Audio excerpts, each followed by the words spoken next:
السلام عليكم ورحمة الله وبركاته. الحمد لله رب العالمين. اللهم صل على محمد وعلى آل محمد كما صليت على إبراهيم وعلى آل إبراهيم إنك حميد مجيد. اللهم بارك على محمد وعلى آل محمد كما باركت على إبراهيم وعلى آل إبراهيم إنك حميد مجيد. أعوذ بالله من الشيطان الرجيم. بسم الله الرحمن الرحيم.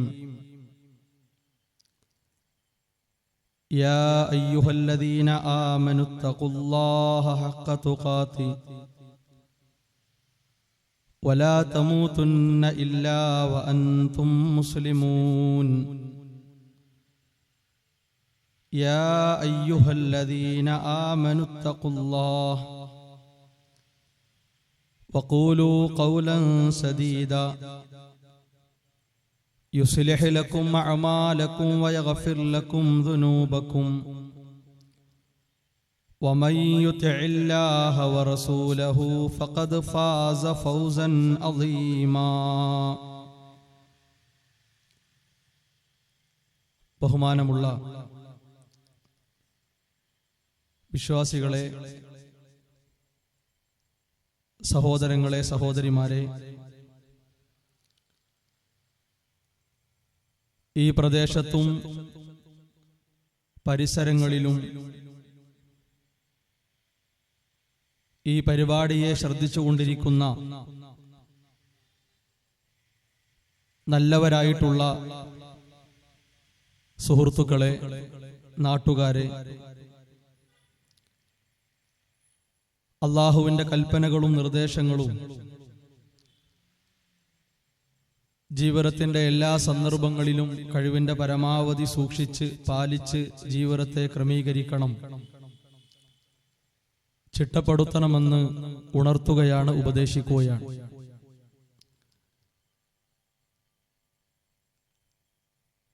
ലോകത്തിൻ്റെ രക്ഷിതാവ്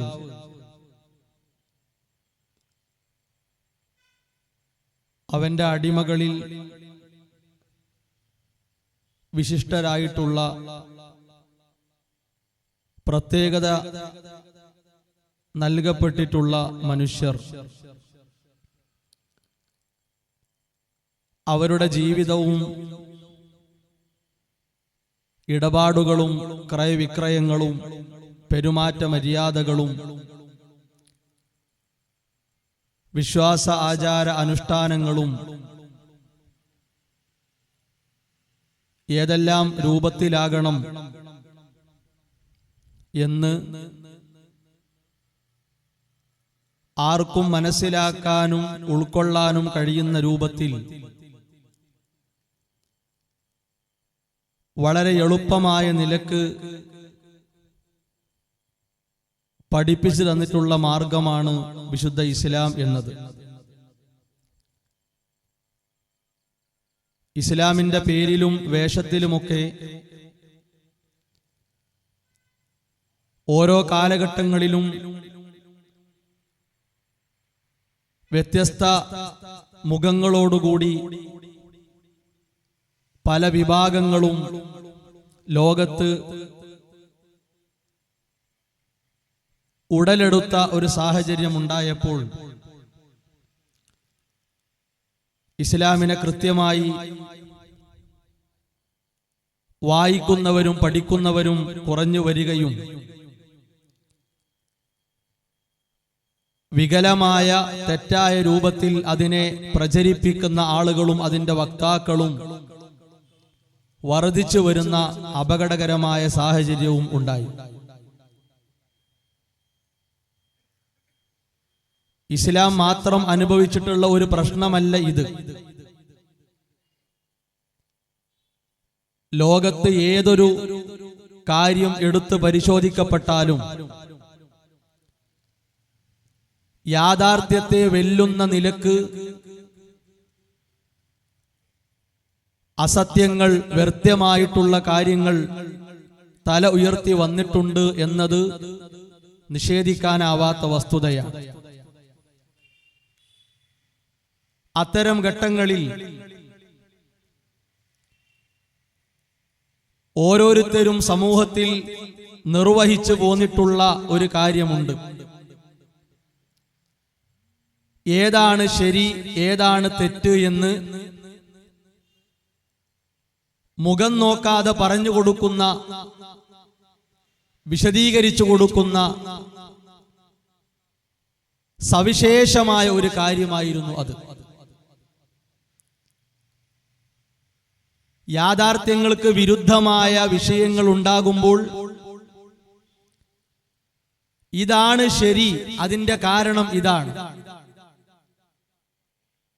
ഇത് തെറ്റാണ്, കാരണങ്ങൾ ഇതാണ്. ഈ പഠിപ്പിച്ചു കൊടുക്കലും ചർച്ചകളും വിശദീകരണങ്ങളും നാം ജീവിക്കുന്ന ഇക്കാലമത്രയും സമൂഹത്തിൽ ഉണ്ടായതുകൊണ്ട് ഒരുപാട് വലിയ ആശ്വാസവും സമാധാനവും ഓരോ കാലഘട്ടത്തിലുമുള്ള സത്യത്തിന്റെ വക്താക്കൾക്ക് അനുഭവിക്കാനും ആസ്വദിക്കാനും സാധിച്ചിട്ടുണ്ട്. വിശുദ്ധ ഖുർആൻ മനുഷ്യരെ മുഴുവൻ വിളിച്ചുകൊണ്ട് പറഞ്ഞ ഒരു കാര്യമുണ്ട്. മനുഷ്യരിൽ ഏതെങ്കിലും ഒരു പ്രത്യേക വിഭാഗത്തെ വിളിച്ചുകൊണ്ടല്ല. ഖുർആന്റെ പ്രയോഗം യാ അയ്യുഹന്നാസ്, അല്ലയോ മനുഷ്യരെ, ഖദ് ജാഅകും ബുർഹാനും മിർ റബ്ബിക്കും, നിങ്ങളുടെ റബ്ബിൽ നിന്നുള്ള ഒരു തെളിവ് നിങ്ങൾക്ക് വന്നിരിക്കുന്നു. വഅൻസൽനാ ഇലൈക്കും നൂറൻ മുബീനാ, നിങ്ങളിലേക്ക് വ്യക്തമായ ഒരു വെളിച്ചം ഇറക്കി തന്നിരിക്കുന്നു. ലളിതമായ പദങ്ങളിലൂടെയാണ് ഈ കാര്യം അള്ളാഹു നമ്മെ കേൾപ്പിച്ചിട്ടുള്ളത്. അള്ളാഹുവിന്റെ അടിമകളായിട്ടുള്ള മനുഷ്യരെയാണ് അള്ളാഹു വിളിച്ചിട്ടുള്ളത്. അതുകൊണ്ട് വിശ്വാസികളെ മാത്രമാണ്, മുസ്ലിങ്ങളെ മാത്രമാണ്, ഒരു വർഗത്തെ, ഒരു വിഭാഗത്തെ മാത്രമാണ് എന്ന് പറഞ്ഞു ഒഴിയാൻ കഴിയില്ല. അല്ലയോ ജനങ്ങളെ എന്ന വിളിയിൽ മനുഷ്യരായി ലോകത്തുള്ളവരെല്ലാം വരും എന്ന കാര്യത്തിൽ തർക്കമില്ല. അങ്ങനെ വിളിച്ച് അള്ളാഹു നമ്മോട് പറഞ്ഞ കാര്യം എന്താണ്? നിങ്ങൾക്ക് മതപരമായ കാര്യങ്ങളെ മനസ്സിലാക്കാൻ, സത്യമേതാണ് അസത്യമേതാണെന്ന് വേർതിരിച്ച് ഉൾക്കൊള്ളാൻ വ്യക്തമായ തെളിവാണ് നിങ്ങൾക്ക് തന്നിരിക്കുന്നത്. ആ തെളിവിനെ സംബന്ധിച്ച് പണ്ഡിതന്മാർ വിശദീകരിച്ചപ്പോൾ അവിടെ പ്രത്യേകം പറഞ്ഞ രണ്ട് പദങ്ങളുണ്ട്. വഹുവ ദലീലുൽ ഖാതിഉ ലിൽ ഉദ്ർ, ഒരു ന്യായവും പറഞ്ഞൊഴിയാൻ കഴിയാത്ത വിധം ഞങ്ങളുടെ നാട്ടിലേക്ക് പറ്റുകയില്ല, ഞങ്ങളുടെ മഹല്ലിൽ ഇത് പാടില്ല, എനിക്ക് അല്ലാഹു തന്ന ബുദ്ധി കൊണ്ട് ഇതിനെ ഉൾക്കൊള്ളാൻ കഴിയില്ല, എന്റെ സാമ്പത്തിക നിലപാടും വിദ്യാഭ്യാസ ഉയർച്ചയും വെച്ച് നോക്കുമ്പോൾ ഈ തെളിവിനെ കൊണ്ട് നടക്കാൻ എനിക്ക് സാധിക്കുകയില്ല, ഇത്തരം ദുർന്യായങ്ങൾ പറഞ്ഞുകൊണ്ട് അല്ലാഹു ഇറക്കി തന്നിട്ടുള്ള വിശുദ്ധ ഖുർആനിനെയും അതിന്റെ വിശദീകരണമായിട്ടുള്ള ഹദീസുകളെയും ഒരു ഭാഗത്തേക്ക് മാറ്റിവെക്കാൻ മനുഷ്യന് അധികാരമില്ല. ഇത് ഖുർആൻ അടിവരയിട്ട് അമർത്തി പറഞ്ഞ ഒരു കാര്യമാണ്. രണ്ടാമതായി പറയുന്നു വൽ ഹുജ്ജത്തുൽ മുസീലത്തു ലിശ്ശുബ്ഹ, സമൂഹത്തിൽ ഉണ്ടാക്കപ്പെട്ട ഒരുപാട് ശുബ്ഹാത്തുകളുണ്ട്, മനുഷ്യരെ കുഴക്കുന്ന, മനുഷ്യരെ പ്രശ്നത്തിലേക്ക് വലിച്ചു കൊണ്ടുപോകുന്ന ഒരുപാട് വിഷയങ്ങളുണ്ട്. അതിലേറ്റവും പ്രധാനപ്പെട്ടത് കുഫറാണ്, അവിശ്വാസമാണ്, എല്ലാ കാര്യങ്ങളെയും നിഷേധിക്കലാണ്. ആ കുഫറിലൂടെ പോകുന്ന ഒരാൾ മുശ്രിക്കായിട്ടാണ്, അല്ലാഹുവിൽ പങ്കു ചേർക്കുന്ന മനുഷ്യനായിട്ടാണ് ജീവിക്കുക. അതുകൊണ്ട് തന്നെ കുഫറും ശിർക്കും അതുപോലെ തന്നെ കാപട്യവും അന്ധവിശ്വാസങ്ങളും ചതികളും വഞ്ചനകളും ഇതൊന്നും പാടില്ല. ഇത്തരം പ്രശ്നങ്ങൾ ഏത് രൂപത്തിൽ ഏത് കോലത്തിൽ നമ്മുടെ മുമ്പിലേക്ക് വന്നാലും അത് കൃത്യമായി വേർതിരിച്ച് മനസ്സിലാക്കാനുള്ള തെളിവാണ് അല്ലാഹു തന്നിരിക്കുന്നത്. ഈ തെളിവ് ആർക്ക് വേണ്ടിയാണ്? ലോകത്തുള്ള എല്ലാ മനുഷ്യർക്കും വേണ്ടിയാണ്. അതിൽ നിന്ന് ആരും ഒഴിവല്ല. ഏത് രാജ്യത്ത് ഏത് നാട്ടിൽ വെളിച്ചം പോലും എത്താത്ത ഒരു ഉൾപ്രദേശത്ത് ജീവിക്കുന്ന മനുഷ്യനുണ്ടോ, അവന്റെ മുമ്പിലേക്ക് ഈ തെളിവ് ഈ അറിവ് വന്നെത്തിയാൽ അത് സ്വീകരിക്കൽ നിർബന്ധമാണ്. ഇവിടെ മനുഷ്യൻ കണ്ടെത്തിയ വെളിച്ചമൊന്നുമില്ല, അതുകൊണ്ട് ഈ വെളിച്ചം ഞങ്ങൾക്ക് ആവശ്യമില്ല എന്ന് പറഞ്ഞ് ഖുർആനിൽ നിന്നും ഹദീസിൽ നിന്നും വിട്ടുപോവുക സാധ്യമല്ല. ദുന്യാവിന്റെ വെളിച്ചം വേറെയാണ്, പരലോക വിജയത്തിനു വേണ്ടി അള്ളാഹു നമുക്ക് തന്നിട്ടുള്ള വെളിച്ചം വേറെയാണ്. ഇനിയോ, എന്തിനാണ് ഈ തെളിവ് നിങ്ങൾക്ക് തന്നത്? ഇത് കാണാത്ത കേൾക്കാത്ത ജനങ്ങൾ വളരെ കുറവായിരിക്കും. ഇക്കാലത്തൊക്കെ സോഷ്യൽ മീഡിയ വ്യാപകമാണ്.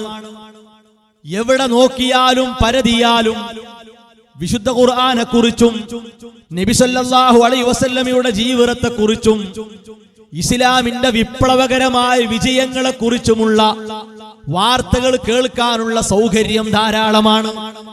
അതുകൊണ്ടാണ് വിമർശകരും കൂടിയത്. മറ്റേത് വയലോ അല്ലെങ്കിൽ വല്ല പരിപാടികളോ ഉണ്ടെങ്കിൽ മാത്രമാണ് ഇതൊക്കെ ജനങ്ങളിലേക്ക് എത്തുക. പള്ളിയിലെ ഖുതുബയിലൂടെയാണ് എത്തുക. ഇപ്പോഴങ്ങനെയല്ല. കിടപ്പറയിലാണെങ്കിലും വരാന്തയിലാണെങ്കിലും റോഡ് വക്കിലാണെങ്കിലും ജോലിക്കിടയിലാണെങ്കിലും എവിടെയാണെങ്കിലും അള്ളാഹുവിന്റെ ദീനിനെ പറ്റി കേൾക്കാനും പഠിക്കാനുമുള്ള അവസരങ്ങൾ സുലഭമാണ്. അത് വിമർശകർക്ക് വല്ലാത്ത ഒരടിയാണ്. അവര് വിചാരിക്കാത്ത ആളുകൾ പോലും മറുപടി പറഞ്ഞുകൊണ്ട് രംഗത്ത് വരികയാണ്. വലിയ അറിവുള്ളവരാണ് എന്ന് വിചാരിച്ച് എന്തൊക്കെയോ വിളിച്ചു പറയുന്ന ആളുകൾ അവരോട് സാധാരണക്കാര് പറയുന്നു, എടോ ഇതൊക്കെ മണ്ടത്തരമാണ്, നീ പറയുന്നത് വളരെ വലിയ പൊട്ടത്തരമാണ്, നീ പറയുന്നത് നിനക്ക് തന്നെ എതിരാണ്, ഇതൊക്കെ എന്നെ പോലെയുള്ള സാധാരണക്കാർക്ക് പോലും മനസ്സിലായിട്ടുണ്ട്, നിനക്കെന്താണ് തിരിയാത്തത്? ഈ നിലക്കുള്ള ചോദ്യങ്ങൾ, എതിർപ്പുകൾ ശക്തമായി വന്നിട്ടുണ്ട്. അതുകൊണ്ട് വിശുദ്ധ ഖുർആൻ ഈ അറിയിപ്പ് തന്നിട്ട് നമ്മളോട് പറഞ്ഞ ഒരു കാര്യമുണ്ട്. ആ കാര്യത്തെയാണ് വളരെ ഗൗരവത്തോടുകൂടി നമ്മൾ കേൾക്കേണ്ടത്. അതിനെയാണ് ലോകത്ത് വിശ്വാസികൾ മുഖവിലക്കെടുത്തിട്ടുള്ളത്. അതെന്താണ് കാര്യം? ഫഅമ്മല്ലദീന ആമനൂ ബില്ലാഹ്, എന്നാൽ അല്ലാഹുവിൽ വിശ്വാസമുള്ളവർ, വഅതസമൂ ബിഹി, അല്ലാഹുവിനെ മുറുകെ പിടിച്ചുകൊണ്ട് ജീവിക്കുന്നവർ, ഫസയുദ്ഖിലുഹും ഫീ റഹ്മത്തിൻ മിൻഹു, അല്ലാഹു അവന്റെ കാരുണ്യത്തിലേക്ക് അവരെ പ്രവേശിപ്പിക്കും, വഫളിൻ, അവന്റെ അനുഗ്രഹത്തിലേക്ക് ഔദാര്യത്തിലേക്ക് പ്രവേശിപ്പിക്കും, വയഹ്ദീഹിം ഇലൈഹി സിറാത്തൻ മുസ്തഖീമാ, അവർക്ക് അല്ലാഹു നേരായ മാർഗം കാണിച്ചു കൊടുക്കും. ആ നേർവഴി നൽകാൻ കഴിവുള്ളവൻ അല്ലാഹു മാത്രമാണ്. നേരിന്റെ വെളിച്ചത്തിലേക്ക് നമ്മെ എത്തിക്കാൻ കഴിവുള്ളവൻ അല്ലാഹു മാത്രമാണ്. അതിനുള്ള ചെറുതും വലുതുമായ വഴികൾ ധാരാളമുണ്ട്, ഉപദേശ നിർദ്ദേശങ്ങളുണ്ട്, ചെറുതും വലുതുമായ ഇടപെടലുകളും അധ്യാപനങ്ങളുമുണ്ട്, പ്രബോധന പ്രവർത്തനങ്ങളുണ്ട്, എഴുത്തുകളുണ്ട്, പ്രഭാഷണങ്ങളുണ്ട്, ചർച്ചകളുണ്ട്. പക്ഷേ റബ്ബിന്റെ തൗഫീഖ് ഉണ്ടെങ്കിൽ മാത്രമേ ഹിദായത്തിലേക്ക് എത്താൻ പറ്റൂ. ഒരാള് ദീർഘയാത്രയിലാണ്, മണിക്കൂറുകൾ നീണ്ട യാത്രയിലാണ്, നല്ല വഴിയിലൂടെയാണ് അയാൾക്ക് പോകേണ്ടത്. യാത്ര സുഖമായി കിട്ടാൻ ആരും ആഗ്രഹിക്കുന്ന ഒന്നാണ്. കുറെ മുന്നോട്ട് പോയി വഴിയറിയാതെ സംശയിച്ച് നിൽക്കുന്ന അയാൾ അവിടെ പലരോടും ചോദിച്ചു, ഈ വഴി അങ്ങോട്ടാണോ, നല്ല വഴിയാണോ, ഞാൻ വഴി മാറ്റിപ്പിടിക്കണോ എന്നൊക്കെ ചോദിച്ചു. പരിചയമുള്ള ആളുകൾ പറഞ്ഞു, ഈ വഴി ശരിയാണ്, ഇതിലൂടെ തന്നെ പോകാം, കുറഞ്ഞ സമയം മതി, നല്ല യാത്രയാണ് എന്നൊക്കെ പറഞ്ഞു കൊടുത്തു.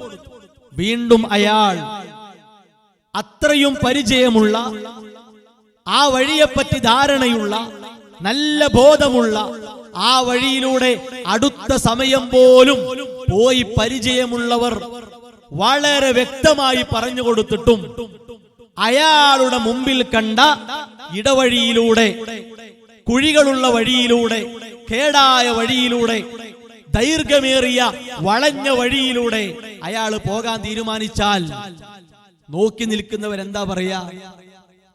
നമ്മൾ പറഞ്ഞിട്ടൊന്നും കാര്യമില്ല, അയാൾക്ക് തോന്നണം, ഇനി അയാൾ പോയി അനുഭവിക്കട്ടെ എന്നല്ലാതെ എന്തു പറയാൻ? സഹോദരങ്ങളെ, ഭൗതികമായ ഒരു കാര്യത്തിൽ പോലും നാം പലപ്പോഴും ഇത്തരം കാര്യങ്ങൾ പറഞ്ഞ് ചെറിയ ഒരു സങ്കടമൊക്കെ പ്രകടിപ്പിക്കാറുണ്ടെങ്കിൽ എത്ര പറഞ്ഞു കൊടുത്താലും, എത്ര വിശദീകരിച്ചു കൊടുത്താലും, എത്ര തന്നെ അവരെ ഇരുത്തി പഠിപ്പിച്ചു കൊടുത്താലും അവർക്ക് തോന്നിയ, അവർക്ക് ഇഷ്ടമുള്ള, അവർ താല്പര്യപ്പെട്ട ഒരു വഴിയിലൂടെ കൊതിക്കാൻ ആഗ്രഹിക്കുന്നവരാണ് സമൂഹത്തിൽ കുറെ അധികം ആളുകൾ. നമ്മൾ ആരും പിടിച്ചു വലിച്ചു കൊണ്ടുവന്ന് ഹിദായത്തിലേക്ക് ഇടുക എന്നത് സാധ്യമല്ല, അത് കഴിയൂല. അങ്ങനെ ബലം പ്രയോഗിച്ച് അല്ലെങ്കിൽ അടിച്ച് വേദനിപ്പിച്ച് ശകാരിച്ചു കൊണ്ടുവരേണ്ട ഒന്നല്ല. ഇത് വല്ലാത്ത ഒരു മധുരമാണ്, ആ മധുരം നുണയാൻ കഴിയണം. ഇത് വല്ലാത്ത ഒരു ആസ്വാദനമാണ്, അത് ആസ്വദിക്കാൻ സാധിക്കണം. ഇത് മറ്റെന്തിനേക്കാളും സുഖവും സമാധാനവും നൽകുന്ന ഒരു കുളിർ കാറ്റാണ്. അത് കൃത്യമായി അനുഭവിക്കാൻ സാധിക്കുന്നവർക്കേ എന്തിന് കഴിയുള്ളൂ? സിറാത്തുൽ മുസ്തഖീമിലൂടെ ജീവിക്കാൻ സാധിക്കുകയുള്ളൂ. ഇവിടെ നോക്കൂ നിങ്ങൾ, രണ്ട് ഗുണങ്ങളാണ് അല്ലാഹു സുബ്ഹാനഹു വ തആല പഠിപ്പിച്ചത്. എന്താണ് ഒന്നാമത്തെ ഗുണം? അല്ലാഹുവിലുള്ള വിശ്വാസമാണ്. ഇതിന് യാതൊരു തകരാറും വരാൻ പാടില്ല. വിശ്വാസം എന്നത് ആർക്കും മനസ്സിലാകാത്ത ഒരു ലോകമല്ല, മനസ്സിലാക്കാൻ കഴിയാത്ത ഒരു ലോകമല്ല, ഒരു കാര്യമല്ല. മറിച്ച് ലളിതമായി പഠിപ്പിക്കപ്പെട്ട വിഷയമാണ്. എളുപ്പത്തിൽ ഉൾക്കൊള്ളാനും സ്വീകരിക്കാനും പറ്റുന്ന കാര്യങ്ങളാണ്. വിശ്വസിക്കേണ്ട കാര്യങ്ങളിൽ ഏറ്റവും ഒന്നാമത്തത്, ഏറ്റവും ആദ്യത്തത് അൽ ഈമാനു ബില്ലാഹ്, അല്ലാഹുവിലുള്ള വിശ്വാസം. എന്താ അതിന് കാരണം? അല്ലാഹ് എന്ന് പറഞ്ഞാൽ റബ്ബുൽ ആലമീനാണ്, ലോകത്തിന്റെ റബ്ബാണ്. ആ റബ്ബിനോളം വലിയൊരു ശക്തിയുണ്ടോ, ഒരു വ്യക്തിയുണ്ടോ? ആ റബ്ബിലേക്ക് അഭയം തേടുക എന്നതിന് പകരം അഭയം തേടാൻ നമുക്ക് സ്വീകരിക്കാവുന്ന ഒരു കേന്ദ്രമുണ്ടോ? ഒന്നുമില്ല. എല്ലാ കേന്ദ്രങ്ങളും നോക്കൂ നിങ്ങൾ, മനുഷ്യനിർമ്മിതമാണ്. തേച്ച് മിനുക്കി ശമ്പളം കൊടുത്ത്, കൂലി കൊടുത്ത്, മറ്റുള്ളവരെ കൊണ്ടുവന്ന് ഉദ്ഘാടനമൊക്കെ നിർവഹിച്ച് അങ്ങനെ പോകുന്ന കേന്ദ്രങ്ങളല്ലേ എല്ലാം. ആരാധിക്കപ്പെടുന്ന വസ്തുക്കളെ എടുത്തു നോക്കുക, മനുഷ്യൻ തേച്ച് മിനുക്കി ഉണ്ടാക്കി വെച്ചതല്ലേ. മനുഷ്യൻ നിർമ്മിച്ച വസ്തുക്കൾക്ക് മുമ്പിൽ മനുഷ്യൻ തന്നെ സങ്കടങ്ങൾ പോയി പറയാം. ആ വസ്തു നിർമ്മിച്ച മനുഷ്യന് സങ്കടം ഉണ്ടാവുമ്പോ ആ വസ്തുവിന്റെ മുമ്പിൽ പോയിട്ട് മനുഷ്യൻ കാര്യം പറയാം. നോക്കൂ നിങ്ങൾ,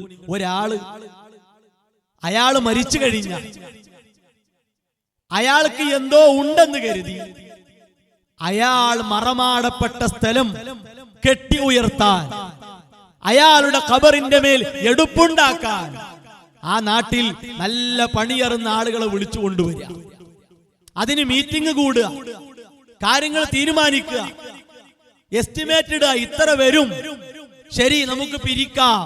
അങ്ങനെ പിരിച്ച് ജാറമുണ്ടാക്കുക, മഖ്ബറ ഉണ്ടാക്കുക. എന്തിനാണ് ഈ പ്രശ്നങ്ങളൊക്കെ പോയി പറയാൻ? എന്തേ ഈ പിരിവിന്റെ കാര്യം എന്തേ ഈ ഖബറിൽ കിടക്കുന്ന ആളോട് പറയാൻ തോന്നിയില്ലേ? ഞങ്ങൾ നിങ്ങളെ ഖബർ ഒന്ന് കെട്ടിപ്പോക്കാൻ തീരുമാനിച്ചിട്ടുണ്ട്, ഒരു 5 ലക്ഷം വേണം, അത് നാളെ നേരം വെളുക്കുമ്പോ ഇവിടെ വേണം. എന്താ പറയാത്തത്? എന്തേ അയാളുടെ ഖബർ മരിച്ച ശക്തി കൂടുന്നാണല്ലോ. അയാളുടെ ഖബർ എല്ലാവർക്കും ആശ്രയിക്കാവുന്ന ഒരു ജാറമാക്കി, ഒരു മഖ്ബറയാക്കി മാറ്റണം. എന്താണ് ആ യോഗം കൂടിയ ആളുകൾ അവിടെ വന്ന് പറയാത്തത്? ശക്തി ഉണ്ടെങ്കിൽ അതല്ലേ കാണേണ്ടത്. അങ്ങനെ ആകുമ്പോഴല്ലേ ഇത് യാഥാർത്ഥ്യമാകുള്ളൂ. സിമന്റ് കമ്പനി സിമന്റ് കൊണ്ടുവരിക, കമ്പി കമ്പനി കമ്പനി കൊണ്ടുവരിക, പിന്നെ കല്ല് കൊണ്ടുവരിക, തേപ്പേരും പടവേരും വന്ന് കാര്യങ്ങൾ ചെയ്യുക, തേച്ച് മിനുക്കി പ്ലംബിങ്ങേരും വയറിങ്ങേരും വന്ന് നല്ല അലങ്കരിക്കുക. അതെന്ത് കേന്ദ്ര? അതുകൊണ്ടാണ് അള്ളാഹുവിനുള്ള വിശ്വാസം ശരിയായാൽ ഇത്തരം കേന്ദ്രങ്ങളോ ശക്തികളോ സൃഷ്ടികളോ ഒന്നും പൂജിക്കപ്പെടുകയില്ല, ആരാധിക്കപ്പെടുകയില്ല, പ്രാർത്ഥിക്കപ്പെടുകയില്ല. അതോടൊപ്പം വിശ്വാസം മാത്രം പോരാ, വഅതസമൂ ബിഹി, അവനെ മുറുകെ പിടിക്കാൻ സാധിക്കണം. എന്റെ ജീവിതത്തിൽ ഉണ്ടാകുന്ന ഏതേത് പ്രശ്നങ്ങളിലും എത്ര വലിയ ബുദ്ധിമുട്ടുകളിലും ഞാൻ അനുഭവിക്കുന്ന പ്രയാസം മുട്ടി നിൽക്കുന്ന ഘട്ടങ്ങൾ, ആ ഘട്ടങ്ങളിലും അല്ലാത്തപ്പോഴും എന്റെ ജീവിതത്തിൽ ഇടപെടാൻ കഴിവുള്ളവൻ അല്ലാഹു മാത്രമാണ്. ഇതാണ് റബ്ബിനെ മുറുകെ പിടിക്കുക എന്ന് പറഞ്ഞാൽ. മഹാനായ ഇബ്നു കസീർ റഹിമഹുല്ലാഹ് ഇവിടെ പറഞ്ഞ ഒരു കാര്യമുണ്ട്. ആ കാര്യം നമ്മളൊന്ന് ശ്രദ്ധിക്കണം. അദ്ദേഹം പറഞ്ഞു, ജമഉ ബൈന മഖാമയിൽ ഇബാദ വത്തവക്കുലി അലല്ലാഹ് ഫീ ജമീഇ ഉമൂരിഹിം. ഇവിടെ വല്ലാത്തൊരു അത്ഭുതമുണ്ട് ഈ ആയത്തിൽ. അല്ലാഹു സുബ്ഹാനഹു വ തആല രണ്ട് കാര്യങ്ങൾക്കിടയിലാണ്, രണ്ട് വലിയ വിഷയങ്ങളെയാണ് അല്ലാഹു ഇവിടെ ബന്ധിപ്പിച്ചത്. ഒന്നാമത്തെ വിഷയം എന്താണ്? അൽ ഇബാദ, ആരാധന അല്ലാഹുക്ക് കൊടുക്കുക. ഇതേതാ വിഷയം? സൂറത്തുൽ ഫാത്തിഹയിലെ പ്രഖ്യാപനമുണ്ടല്ലോ, ഇയ്യാക നഅ്ബുദു ഇയ്യാക നഅ്ബുദു. ഇതിന്റെ അർത്ഥമറിയാത്ത മുസ്ലിങ്ങൾ ഉണ്ടാകാൻ പറ്റുമോ? ഇയ്യാക നഅ്ബുദു, നിന്നെ മാത്രം ഞങ്ങൾ ആരാധിക്കുന്നു. ഇതാണ് ഇസ്ലാമിന്റെ വിശ്വാസം. നിന്നെ മാത്രം ഞങ്ങൾ ആരാധിക്കുന്നു. അപ്പൊ എന്താ ആരാധന എന്ന് പറഞ്ഞാൽ? ആരാധന എന്നത് ലളിതമാണ്. അതിങ്ങനെ പർവ്വതീകരിച്ച് എന്തോ തിരിയാത്ത ഒരു വസ്തുവാണ് എന്നൊന്നും പറയേണ്ട ആവശ്യമില്ല. വളരെ എളുപ്പമാണ്. നമ്മുടെ ശരീരം, ആ ശരീരത്തിലെ ഏതെങ്കിലും ഒരു അവയവം, ആ അവയവം കൊണ്ട് റബ്ബിന്റെ മുമ്പിൽ നമ്മൾ കൊടുക്കേണ്ട ഒരു കാര്യം, അതേ മനസ്സോടെ അതേ വിചാരത്തോടെ ഏതൊരു വസ്തുവിന്റെ ഒരു സൃഷ്ടിയുടെ മുമ്പിൽ കൊടുത്താലും അത് ഇബാദത്താണ്. എന്താ വേർതിരിക്കുന്ന വിഷയം? അള്ളാന്റെ മുമ്പിൽ കൊടുക്കേണ്ടതാണ്, അതവിടെ കൊടുക്കാൻ പറ്റൂല. അള്ളാന്റെ മുമ്പിൽ കൊടുക്കേണ്ടതാണ്, അതവിടെ കൊടുക്കാൻ പറ്റൂല. ഇനി കൊടുക്കണ്ട, അങ്ങനെ ഒരു വിചാരം വന്നു, ഒരു തോന്നൽ ഇങ്ങനെ വന്നു. എന്താ അപ്പോ കണ്ടോ, എന്താ അങ്ങനെ ചെയ്ത? എനിക്കതിലൊരു പ്രശ്നമുണ്ട് തോന്നുന്നില്ല, എനിക്കൊരു കുഴപ്പമായി തോന്നുന്നില്ല. ആ ഒരു വിചാരം മനസ്സിൽ വന്നാ മതി. ആ വിചാരത്തിൽ ഉറച്ചു പോയാൽ അവിടെ ശിർക്ക് സംഭവിച്ചു. അതാണ് ഇവിടെ വേർതിരിക്കപ്പെടുന്ന കാര്യം. എത്ര എളുപ്പം നോക്കാം നിങ്ങൾ. അള്ളാന്റെ മുമ്പിൽ കൊടുക്കേണ്ടത് വേറെ എവിടെ കൊടുത്താൽ, അള്ളാന്റെ മുമ്പിൽ കൊടുക്കേണ്ട ഇബാദത്തിൽ ഒന്നാമത്തെ കാര്യം എന്താ? അദ്ദുആ, പ്രാർത്ഥനയാണ്. പ്രാർത്ഥന ആരാധനയാണ്, ആരാധന പ്രാർത്ഥനയാണ്. എന്തേ കാരണം?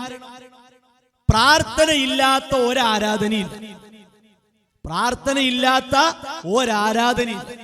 എളുപ്പം മനസ്സിലാകാൻ നിസ്കാരം എടുത്തോളി. നിസ്കാരത്തിൽ പ്രാർത്ഥന വരാത്ത ഒരു സമയമുണ്ടോ? നിസ്കാരം ആരാധനകളിൽ ഏറ്റവും ശ്രേഷ്ഠമായതല്ലേ? ഒരാൾ പറയാ നിസ്കാരപ്പ ഇബാദത്തല്ലേ? അയ്യുൽ അമാലി അഹബ്ബു ഇലല്ലാഹ്, അല്ലാഹുവിലേക്ക് ഏറ്റവും ഇഷ്ടപ്പെട്ട അമൽ ഏതാണ്?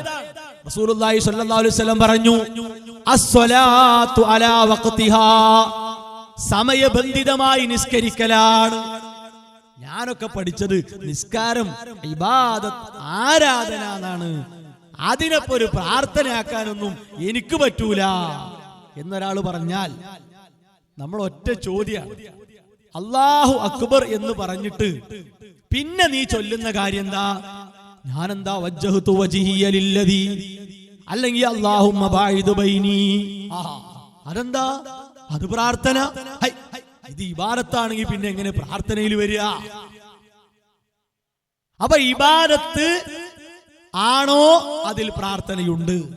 ഹജ്ജ് എടുത്തോളി, നോമ്പെടുത്തോളി, സക്കാത്ത് എടുത്തോളി, ഏതെടുത്താൽ ഇബാദത്തിന്റെ ഉള്ളിൽ പ്രാർത്ഥനയുണ്ട്. അതുകൊണ്ടാണ് ഇബാദത്തും പ്രാർത്ഥനയും ഒന്നാണ്, അത് വേറെയല്ല. പ്രാർത്ഥനയുടെ അടയാളങ്ങളായി പഠിപ്പിക്കപ്പെട്ട എന്തൊക്കെയുണ്ടോ അത് എവിടെ കൊണ്ടുപോയി കൊടുത്താലും അത് അല്ലാഹു അല്ലാത്തവർക്കുള്ളതാണ്. അതാണ് ഖുർആൻ പ്രയോഗിച്ചത് മിൻ ദൂനിഹി, അവന് പുറമേ, അല്ലെങ്കിൽ ഷൈഅൻ, കണ്ടോ, ഷൈഅൻ, ഒന്നിനെ. അവിടെ അറബി ഭാഷ അറിയുന്നവർക്ക് പെട്ടെന്ന് മനസ്സിലാകും. അഷൈ എന്ന് പറഞ്ഞില്ല, ഷൈഅൻ എന്നാ പറഞ്ഞു. അലിഫ്ലാം ഒഴിവാക്കി. എന്തിനാ അലിഫ്ലാം അങ്ങനെ ഒഴിവാക്കി പഠിപ്പിക്കപ്പെട്ടത്? അലിഫ്ലാം വന്നാൽ ഒരു നിർണയ വസ്തു എന്ന് വരും, ഇന്ന വസ്തു എന്ന് വരും. അലിഫ്ലാം ഇല്ലെങ്കിലോ എല്ലാം, ഏത് വസ്തു.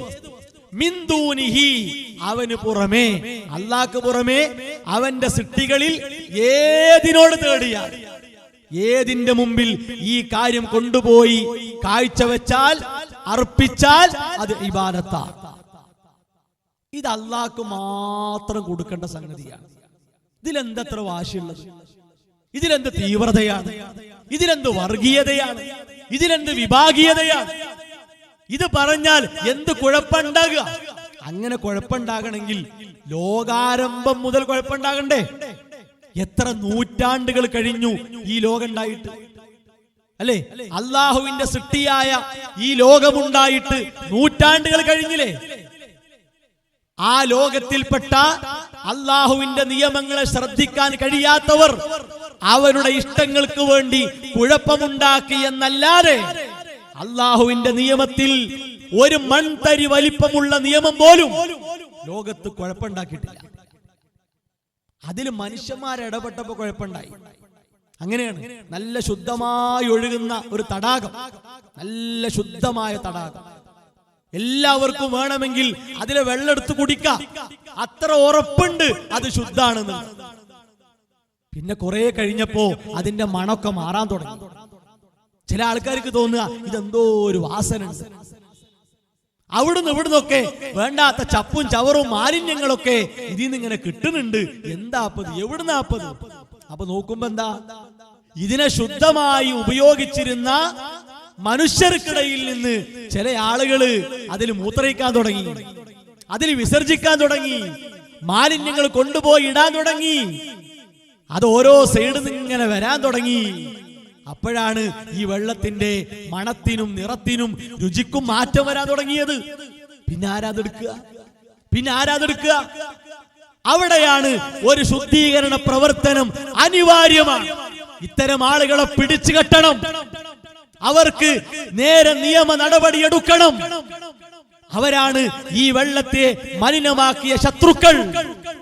അവരാണ് ഈ നാട്ടിലുള്ള ഈ വെള്ളത്തെ ആശ്രയിച്ച് കഴിഞ്ഞിരുന്ന ആളുകൾക്ക് എല്ലാ നിലക്കും ദോഷം വരുത്താൻ നോക്കിയവർ അവരെ നമ്മൾ നോക്കണം. അല്ലാതെ ഇത് കൃത്യമായി ഇതിന്റെ വിശുദ്ധി കാത്തു സൂക്ഷിക്കാൻ രാവും പകലും പണിയെടുക്കുന്ന ആളുകൾക്ക് നേരെയല്ല വിരൽ ചൂണ്ടേണ്ടത്, അവർക്ക് നേരെയല്ല നാവ് നീട്ടേണ്ടത്, അവർക്ക് നേരെയല്ല പേനകൾ ചലിക്കേണ്ടത്, അവർക്ക് നേരെയല്ല മെസ്സേജുകളും നിയമപാലകന്മാരെ സമീപിക്കലും ഉണ്ടാകേണ്ടത്. സംരക്ഷിക്കുന്നവർക്ക് എപ്പോഴും ആവശ്യമായ വെള്ളവും വളവും ഒഴിച്ചു കൊടുക്കണം, എല്ലാ പിന്തുണയും കൊടുക്കണം. അത് ഒരു മുസ്ലിമിന്റെ ബാധ്യതയാണ്. ഇനിയോ രണ്ടാമതായി വത്തവക്കുലി അലല്ലാഹ് ഫീ ജമീഇ ഉമൂരിഹി, എല്ലാ കാര്യങ്ങളിലും അല്ലാഹുവിൽ തവക്കുലാക്കണം. സൂറത്ത് ഫാത്തിഹയിലെ അതേ ആയത്തിലെ വഇയ്യാക നസ്തഈൻ, നിന്നോട് മാത്രം ഞങ്ങൾ സഹായം തേടുന്നു, നിന്നോട് മാത്രം ഞങ്ങൾ സഹായം തേടുന്നു. ഈ ആയത്തുമായി സൂറത്തുൽ ഫാത്തിഹക്കുള്ള ബന്ധമാണത്. അതാണ് വിശുദ്ധ ഖുർആൻ മൊത്തത്തിൽ പറഞ്ഞതും പഠിപ്പിച്ചതുമായ കാര്യങ്ങൾ. ആ കാര്യങ്ങളുടെ രത്ന ചുരുക്കമാണ് സൂറത്തുൽ ഫാത്തിഹ. അത് കൃത്യമായിട്ട് പഠിച്ച ഒരു പ്രശ്നമല്ല. ഖുർആനിന്റെ 1/3 വിശേഷിപ്പിക്കപ്പെട്ട സൂറത്തുൽ ഇഖ്ലാസ് അത് കൃത്യമായിട്ട് പഠിച്ച ഒരു പ്രശ്നമല്ല. പഠനം, അന്വേഷണം കുറഞ്ഞു, പ്രശ്നങ്ങൾ കൂടി. ഈ കാലത്തോ അന്വേഷണങ്ങളും പഠനങ്ങളും വ്യാപിച്ചപ്പോൾ എന്ത് ചെയ്തു? ഇത്തരം പ്രശ്നക്കാർക്ക് ചില തടസ്സങ്ങളൊക്കെ നേരിട്ടു. സഹോദരങ്ങളെ, ഇത് ഇസ്ലാമിന്റെ ഒരു മർമ്മമാണ്.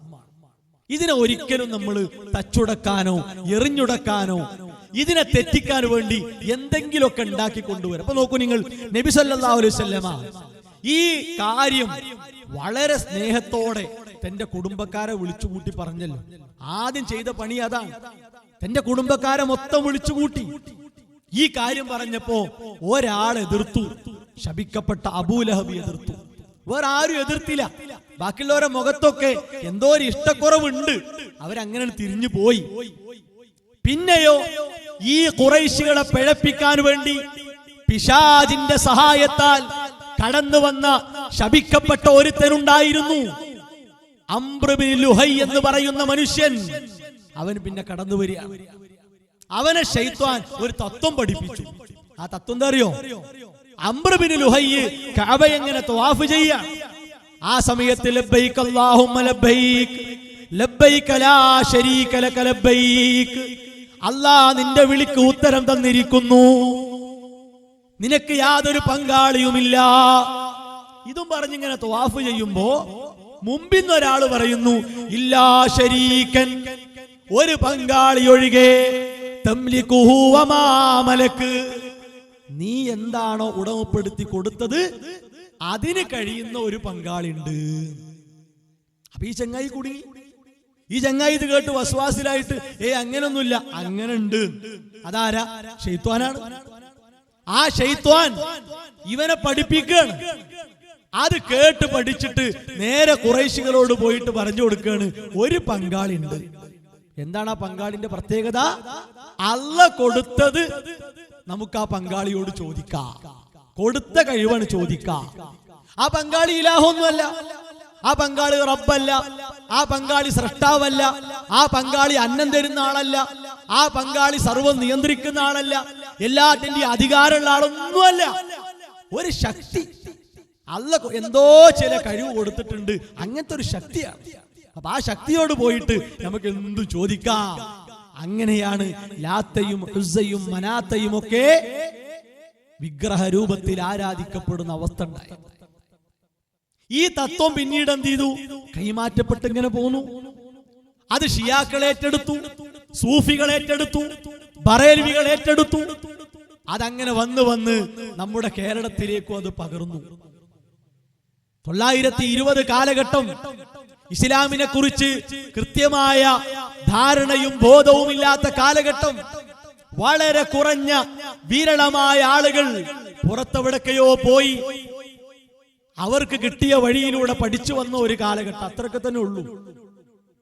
920 മുതലാണ് ശരിക്ക് ഒരു വിശ്വാസപരമായ നവോത്ഥാന പ്രവർത്തനം, അതുപോലെ തന്നെ സാമൂഹികമായ നവോത്ഥാന പ്രവർത്തനം അതൊക്കെ ഇവിടെ കേരളത്തിൽ ഉണ്ടായി വരുന്നത്. ഇവിടെയും ഇന്ന് സമൂഹത്തിൽ ഭൂരിപക്ഷം ഞങ്ങളാണ്, കുറെ ആളുകൾ ഞങ്ങളാണ്, കുറെ മഹല്ലുകൾ ഞങ്ങൾക്കാണ് എന്നൊക്കെ പറയുന്ന സമസ്തക്കാർ അവരെന്ത് ചെയ്തു? ഈ ആശയം ഇവിടെ അങ്ങോട്ട് പ്രചരിപ്പിച്ചു. കൊടുത്ത കഴിവെന്ന് ചോദിക്കാം, അള്ളയാണെന്നോ അല്ലെങ്കിൽ പിന്നെ സൃഷ്ടാവാണ് അങ്ങനെ ഒന്നും വിശ്വസിക്കണ്ട, കൊടുത്ത കഴിവെന്ന് ചോദിക്കാം. അത് പറഞ്ഞ് പറഞ്ഞ് എവിടെ എത്തിയെന്നറിയും? എവിടെത്തി? സിറാത്തുൽ മുസ്തഖീം അഥവാ ഹിദായത്ത് കിട്ടാൻ വരെ ആരോട് ചോദിക്കാനായി? ആരോട് ചോദിക്കാനായി? മരിച്ചവരോട് ചോദിക്കാനായി. അങ്ങനത്തെ ഒരു അവസ്ഥ. അപ്പൊ ആദ്യം നമ്മൾ കേൾക്കേണ്ടത് എന്താ വെച്ചാൽ, സമസ്ത ഉണ്ടാക്കിയത് അതിനാണ്. നമ്മൾ പറഞ്ഞു എന്ന് പറയണ്ട, അങ്ങനെയാണല്ലോ. നമ്മൾ ആക്ഷേപിച്ചു പോയി ആകണ്ട. അതുകൊണ്ട് ഒരു മുസ്ലിയാരെന്നെ പറയുന്നത് കേൾക്കുക. നമ്മുടെ പ്രസ്ഥാനം എന്തിനാ ഉണ്ടായത്? പ്രത്യേകിച്ച് കേരളത്തിൽ നമ്മുടെ പ്രസ്ഥാനം എന്തിനാ ഉണ്ടായത്? ഓസുല്ലാലമിനെ വിളിക്കണമെന്ന്, വിളിച്ചാൽ ഉത്തരം കിട്ടുമെന്ന്, വിളിക്കാൻ പറ്റുമെന്ന് ഓസുല്ലാലമിനെ യാ ഓസുല്ലാലം അശ്ശൈഖ് മുഹിയുദ്ദീൻ അബ്ദുൽ ഖാദിർ ജീലാനി എന്ന ആവേശത്തോടെ വിളിക്കുന്ന ഒരു വലിയൊരു സംഘത്തെ പടുത്തുയർത്താനല്ലേ എന്ന മുഅ്മിനീങ്ങളെ. കേട്ടല്ലോ, എല്ലാ ഇതിലുണ്ട്. ഗൗസുൽ അഹ്ലം മുഹീദ്ദീൻ ശൈഖിനെ വിളിക്കുന്ന ഒരു വലിയ സംഘത്തെ പടുത്തുയർത്താൻ വേണ്ടിയാണ് സമസ്ത ഉണ്ടാക്കിയത്. അവിടെ പ്രയോഗിച്ച വാക്ക് നോക്കണം. വിളിക്കുന്ന സംഘം എന്നാണ്. എന്താ വിളി എന്ന് പറഞ്ഞാൽ? വിളി എന്ന് പറഞ്ഞാൽ എന്താ? അത് ആരെയാണ്? അല്ലാഹനെ. നമ്മൾ വിളിക്കേണ്ടത് അല്ലാഹനെ. യാ അല്ലാഹ്, യാ റഹ്മാൻ, യാ റഹീം എന്നാ വിളിക്കേണ്ടത്. അതാർക്കും അറിയുന്ന കാര്യമാണ്. നിന്റെ ജീവിതത്തിൽ ആരെ വിളിച്ചാണ് പ്രാർത്ഥിക്കേണ്ടത്? അല്ലാഹനെ. ആരെ വിളിച്ചാണ് തേടേണ്ടത്? അല്ലാഹനെ. ആരെ വിളിച്ചാണ് ചോദിക്കേണ്ടത്? അല്ലാഹനെ. മരിച്ചുപോയ മുഹീദ്ദീൻ ശൈഖിനെ വിളിക്കാനാണ് ഇവിടെ സമസ്ത ഉണ്ടാക്കിയത്. അപ്പൊ ആലോചിച്ച് നോക്കുകയാണെങ്കിൽ ഇസ്ലാമുമായിട്ടല്ല നമ്മുടെ നാട്ടിലെ മുസ്ലിയാക്കന്മാർക്ക്, പുരോഹിതന്മാർക്ക് ബന്ധം. ഈ വാക്കിന്ന് മനസ്സിലാകൂലേ? സാധാരണക്കാരെ നമ്മൾ പറയില്ല. പല ആളുകളും പേടിച്ചിട്ടാ മഹല്ലിൽ നിന്ന് പുറത്താക്കുവോ, ഉസ്താദ് കണ്ണുരുട്ടി കാണിക്കുവോ, അല്ലെങ്കിൽ കുടുംബത്തിൽ പ്രശ്നം ഉണ്ടാകുമോ എന്നൊക്കെ പേടിച്ചിട്ടാ. ആ പേടി ഒന്നും വേണ്ട ആവശ്യമില്ല. കാരണം എന്താ? ഏറ്റവും വലിയ കൊമ്പന്മാര് മക്കത്തെ മുശ്രിക്കുകളെ, അവരെ പേടിച്ചിട്ടില്ല നബി സല്ലല്ലാഹു അലൈഹി വസല്ലമയും സ്വഹാബത്തും. പിന്നെ ആരെ പേടിക്കേണ്ടത്? പിന്നെ ആരെ പേടിക്കേണ്ടത്? അള്ളാഹ്ക്ക് വേണ്ടി ഒരു സൃഷ്ടിയെ പേടിക്കണോ? ഒരു സംവിധാനത്തെ പേടിക്കണോ? ഒരു വ്യവസ്ഥയെ പേടിക്കണോ? ഇല്ല. അള്ളാഹ്ക്ക് വേണ്ടി നമ്മൾ അള്ളാന്റെ നിയമത്തെയും നിർദ്ദേശത്തെയും മാത്രം പാലിച്ചാൽ. ഇനിയോ ഇത് അവർ യാഥാർത്ഥ്യമാക്കാൻ വേണ്ടി പ്രത്യേക പ്രമേയം തന്നെ പാസ്സാക്കി. സംസാരം മാത്രമല്ല, ഇത് ഇവരെ എന്തുകൊണ്ട് അകറ്റണം, അഥവാ മുജാഹിദുകൾ, സലഫികൾ അവർ ഇസ്ലാമിൽ നിന്ന് പുറത്താണ്, അവരോട് മിണ്ടാൻ പാടില്ല, സലാം പറയാൻ പാടില്ല, ചിരിക്കാൻ പാടില്ല, അടുത്തിരിക്കാൻ പാടില്ല, ഒരു ബന്ധവും പാടില്ല എന്ന് വളരെ വർഗീയമായി തീവ്രമായി പറയാൻ അവരെഴുതിയ പുസ്തകമാണ്. പല പുസ്തകം ഉണ്ടായിപ്പെട്ട ഒന്നാണ്. ആ പുസ്തകത്തിൽ ഈ പ്രമേയം കൊടുത്തിട്ടുണ്ട്. 1933 ശ്രദ്ധേയമായ 8ാം പ്രമേയം. ഹെഡിങ് നോക്കണേ, ശ്രദ്ധേയമായ 8ാം പ്രമേയം. അപ്പൊ ഈ പ്രമേയത്തിന് പ്രസക്തി ഉണ്ട്. എന്താ പറഞ്ഞത്? മരിച്ചുപോയ അമ്പിയാക്കൾ, ഔലിയാക്കൾ, സ്വാലിഹീങ്ങൾ ഇവരുടെ ദാത്ത്, ജാഹ്, ഹക്ക്, ബറക്കത്ത് എന്നിവ കൊണ്ടുള്ള തവസ്സുൽ. തവസ്സുൽ എന്ന് പറഞ്ഞാൽ മരിച്ചവരെ എടിയിൽ വെച്ചിട്ട് എന്ത് ചെയ്യാ? മുഹമ്മദ് നബിയുടെ സ്ഥാനം കൊണ്ട് അല്ലാഹ് എന്നെ പരിഗണിക്കണേ, മുഹമ്മദ് നബിയുടെ ബറക്കത്ത് കൊണ്ട്, പുണ്യം കൊണ്ട് എന്നെ പരിഗണിക്കണേ. അങ്ങനെ ഒരു രീതി ഇസ്ലാം പഠിപ്പിച്ചിട്ടില്ല. പ്രാർത്ഥനയ്ക്ക് അങ്ങനെ രീതി ഇല്ല. ഇല്ലാത്ത രീതി ഉണ്ടാക്കാൻ പറ്റൂല. രണ്ടാമത്തതോ നേരിട്ടു വിളിക്കൽ. ഇടയാളന്റെ ആവശ്യമില്ല. യാ നബി അല്ലാഹ്, യാ റസൂലല്ലാഹ്, യാ മുഹീദ്ദീൻ. കണ്ടോ? നേരിട്ട് വിളിക്കൽ. മൂന്നാമത്തതോ അവരോട് സഹായത്തിന് അപേക്ഷിക്കൽ. പ്രയാസങ്ങളും പ്രശ്നങ്ങളൊക്കെ ഉണ്ടാകുമ്പോ ഞങ്ങളെ സഹായിക്കണേ, ഞങ്ങളെ കാക്കണേ എന്നാരോട് പറയാ? ഈ മരിച്ചുപോയവരോട് പറയാ.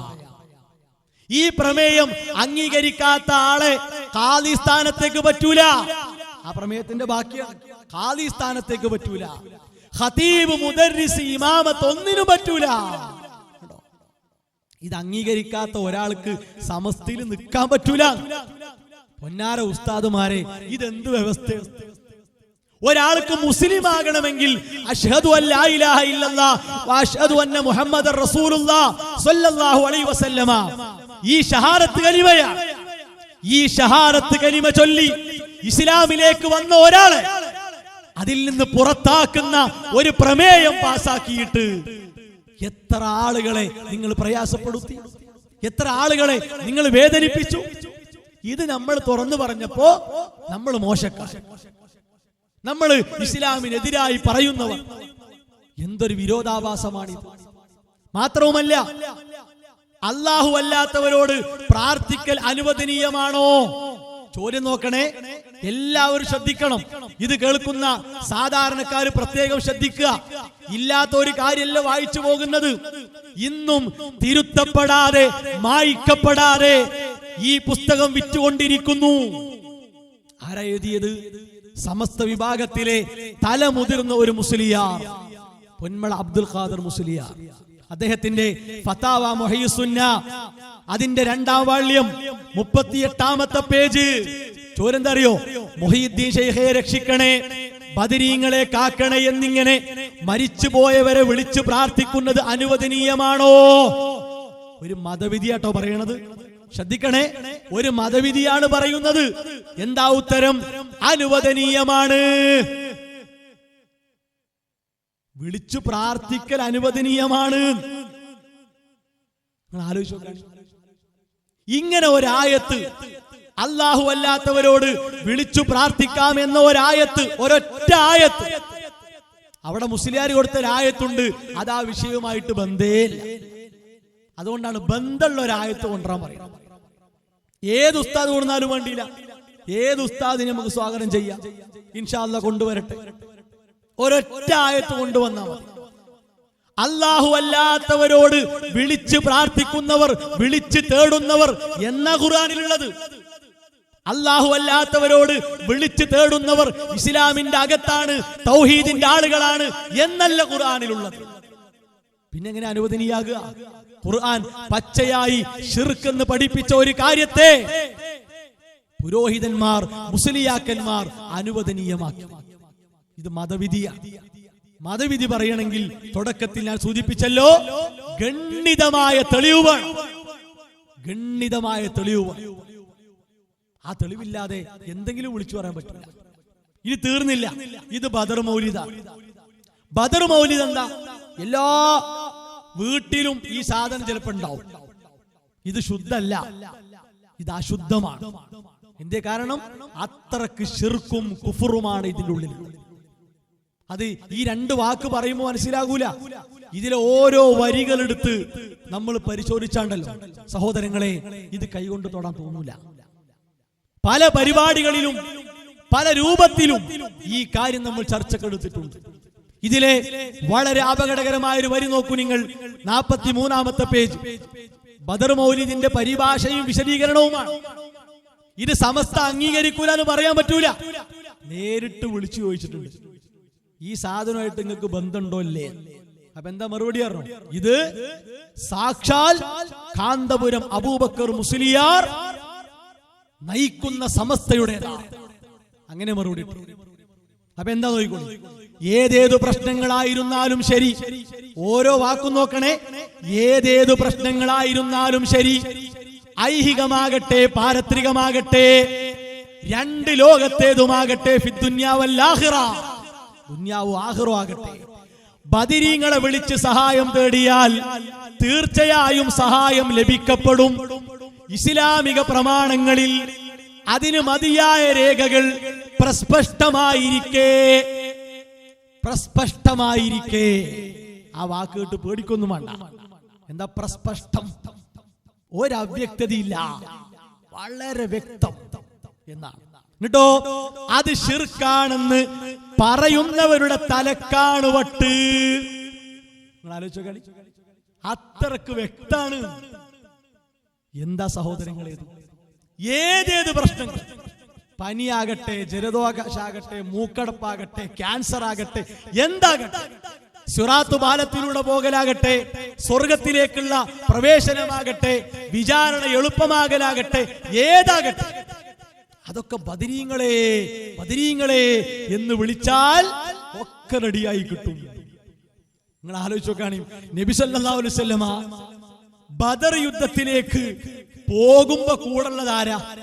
ബദറിലേക്ക് പോകാൻ ഉറപ്പായ സ്വഹാബികളാണ്, അല്ലെ? ബദറിലേക്ക് പോകാൻ ഉറച്ച സ്വഹാബികളാണ്.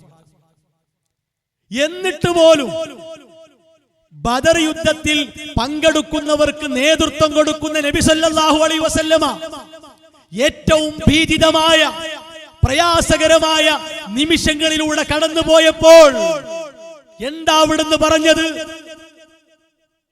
റബ്ബിനോട് സഹായം തേടി. എന്തേ നബി സല്ലല്ലാഹു അലൈഹി വസല്ലമക്ക് നബിയോട് തന്നെ ചോദിച്ചുകൂടായിരുന്നോ? നബിയല്ലേ ബദരീങ്ങളെ നേതാവ്? ഇതൊക്കെ പറയുമ്പോ ഒന്ന് ആലോചിക്കണ്ടേ, ഇത് ഖുർആനിൽ പച്ചയായിട്ടുണ്ട് എന്നുള്ളത്. എന്തെങ്കിലും എഴുതുവിടുക, പറയുക എന്നത് ആരെ കബളിപ്പിക്കാനാണ്? ആരെ തോൽപ്പിക്കാനാണ്? ഇസ്ലാം ഒരിക്കലും തോൽക്കൂല. ഇസ്ലാമിന്റെ വെളിച്ചം മങ്ങൂല.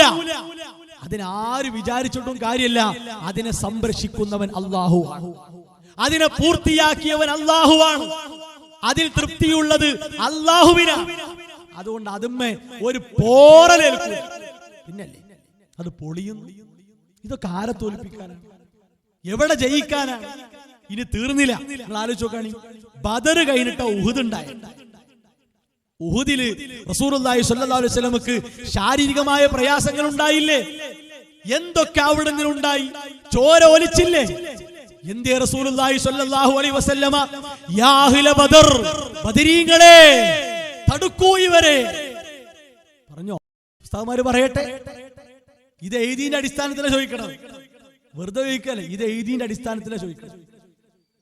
അപ്പൊ സഹോദരങ്ങളെ, ഇങ്ങനെ സമൂഹത്തെ ശിർക്കിലേക്ക് വലിച്ചു കൊണ്ടുപോകരുത്.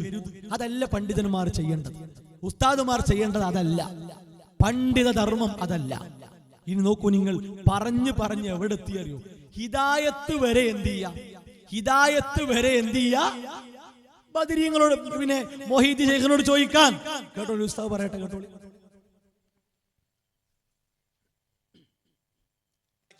എന്താണ് ഫാത്തിഹ സൂറത്തിലുള്ള ഇഹ്ദിന സിറാത്തൽ മുസ്തഖീം സിറാത്തൽ ലദീന അൻഅംത അലൈഹിം ഗൈറിൽ മഗ്ദൂബി അലൈഹിം വലദ്ദാലിൻ ആമീൻ, ദീനുൽ ഇസ്ലാമിന്റെ മാർഗത്തിലേക്ക് വഴി ചേർത്തണേ എന്ന് മുഹ്യിദ്ദീൻ ശൈഖിനോട് പറഞ്ഞാൽ അത് ശിർക്കാകുമോ?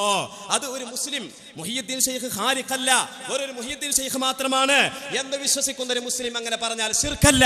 അത് തന്നെ അതിന്റെ വിധി. കേട്ടല്ലോ, കടലങ്ങള് തുടക്കത്തിൽ ഞാൻ പറഞ്ഞ ഓർക്കണം. മക്കത്തെ മുശ്രിക്ക് പറഞ്ഞ എന്താ? സൃഷ്ടാവാണ്, അന്നം തരുന്നവനാണ് എന്നൊന്നും വിശ്വസിക്കണ്ട. ആ വിശ്വാസം എല്ലാരും ചോദിച്ചാൽ മതി. മൊഹീദി ശൈഖിനോടും അങ്ങനെ വിശ്വസിക്കണ്ട. മൊഹീദി ശൈഖ് റബ്ബല്ല, മൊഹീദി ശൈഖ് സൃഷ്ടാവല്ല, മൊഹീദി ശൈഖ് സംരക്ഷകനല്ല, ലോകം നിയന്ത്രിക്കുന്ന ആളല്ല, എന്തോ ആയിക്കോട്ടെ. അതൊക്കെ ആ വിശ്വാസമൊന്നുമില്ലാതെ ഞങ്ങൾക്ക് ഹിദായത്ത് തരണേ എന്ന് ചോദിച്ചാൽ കഴിഞ്ഞു, ശിർക്കല്ല.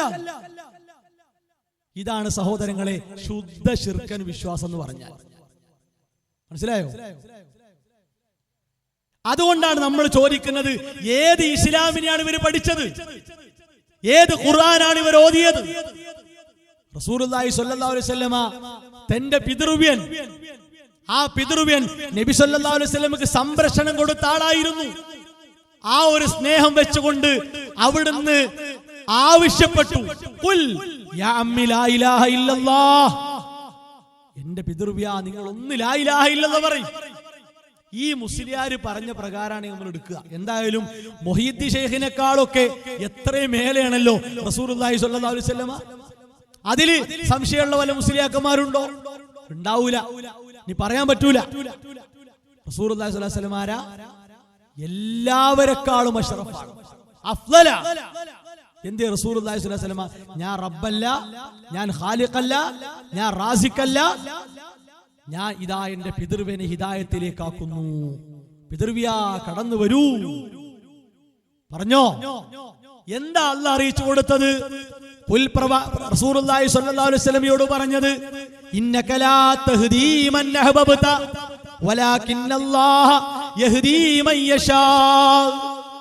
റസൂലുള്ളാഹി സ്വല്ലല്ലാഹു അലൈഹി വസല്ലമ മരണം മുന്നിൽ കണ്ടു കിടക്കുന്ന പിതൃവിന്റെ മുമ്പിൽ ഇതിങ്ങനെ ആവശ്യപ്പെടുക. അല്ലാഹ് പറഞ്ഞു, പ്രവാചകരെ നിങ്ങൾ ഇഷ്ടപ്പെട്ടവരെ ഹിദായത്തിലാക്കാൻ കഴിയില്ല, മറിച്ച് അല്ലാഹ് ഉദ്ദേശിക്കുന്നവരെ ഹിദായത്തിലാക്കും. മരിച്ചുപോയ ആളുകളോട് എന്ത് മാനദണ്ഡം അവർ വെച്ചത് അറിയോ? സൃഷ്ടാവല്ല, ആ ഒരു മാനദണ്ഡം വെച്ച് ചോദിച്ചാൽ ഒരു കുഴപ്പമില്ല, ശിർക്കല്ല. അത് മാത്രല്ല, ഇത് മൊഹീദ്ദീൻ മാലയാണ്. ഈ മൊഹീദ്ദീൻ മാല തുടക്കം മുതൽ ഒടുക്കം വരെ അതിലെ അറബി ഭാഷ ഒഴിവാക്കിയാല് ബാക്കി എന്തിനാ പറ്റിയ കത്തിച്ച് കളയാം, അത്രേ ഉള്ളൂ. വിശുദ്ധ ഖുർആനെക്കാളും നമ്മുടെ നാട്ടിലെ മുസ്ലിയാക്കന്മാർ പവിത്രമായി കാണുന്ന ഒരു സാധനമാണ്. എന്താ അങ്ങനെ പറഞ്ഞത് അറിയോ? മുസ്തഫൽ ഫൈസി പറഞ്ഞത് എന്താ? മൊഹീദ്ദീൻ മാലക്ക് വിശദീകരണം എഴുതിയപ്പോഴാണ് ഖുർആൻ ഒരു വിശദീകരണം എഴുതാൻ തോന്നിയത്. മൊഹീദ്ദീൻ മാലക്ക് വിശദീകരണം എഴുതിയപ്പോഴാണ് എന്നാ ഖുർആനും ഒന്ന് എഴുതി നോക്കാം. അപ്പൊ ഇതിനാ സ്ഥാനം മൊഹീദ്ദീൻ മാലക്കാണ് അല്ലേ? മൊഹീദ്ദീൻ മാല തെറ്റാണെങ്കിൽ ഖുർആനും തെറ്റാണ്. നിഷേധിക്കോ? പറഞ്ഞിട്ടില്ലേ? എഴുതിയിട്ടില്ലേ? അപ്പോ മുസ്ലിയാക്കന്മാർക്ക് ഇതാണ് പ്രാധാന്യം. അതുകൊണ്ട് അത് കേട്ട് സാധാരണക്കാരും വിചാരിച്ചു ഇത് വലിയൊരു സംഗതിയാണ്, ഇത് കോഴിക്കോട്ടുള്ള ഒരാളെ എഴുതി കൂട്ടിയ സാധന. മുഹീദ്ദീൻ ഷെയ്ഖ് എഴുതിയല്ല. മുഹീദ്ദീൻ ഷെയ്ഖ് റഹിമഹുല്ലാഹ് മരിച്ച് പിന്നെ ഇയാൾക്ക് തോന്നിയപ്പോ ഇയാൾ ഇങ്ങനെ എഴുതി കൂട്ടുക. എന്താ എഴുതി കൂട്ടിയത്? ഇതിലെ പല വരികളുണ്ട്.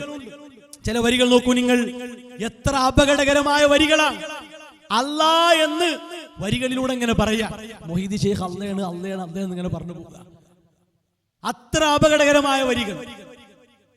അതിലെ നമ്മളെപ്പോഴും കേൾപ്പിക്കുന്ന വരികളാണ്.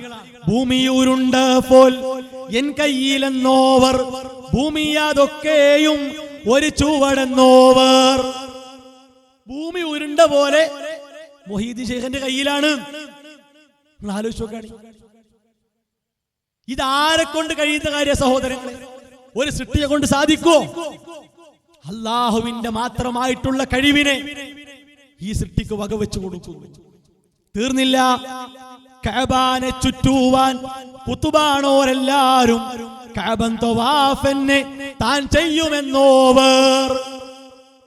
കഅബ മുഹീദ്ദീൻ ഷെയ്ഖിനെ ഇങ്ങോട്ട് തവാഫി, അങ്ങോട്ട് തവാഫി ഉണ്ടാവും.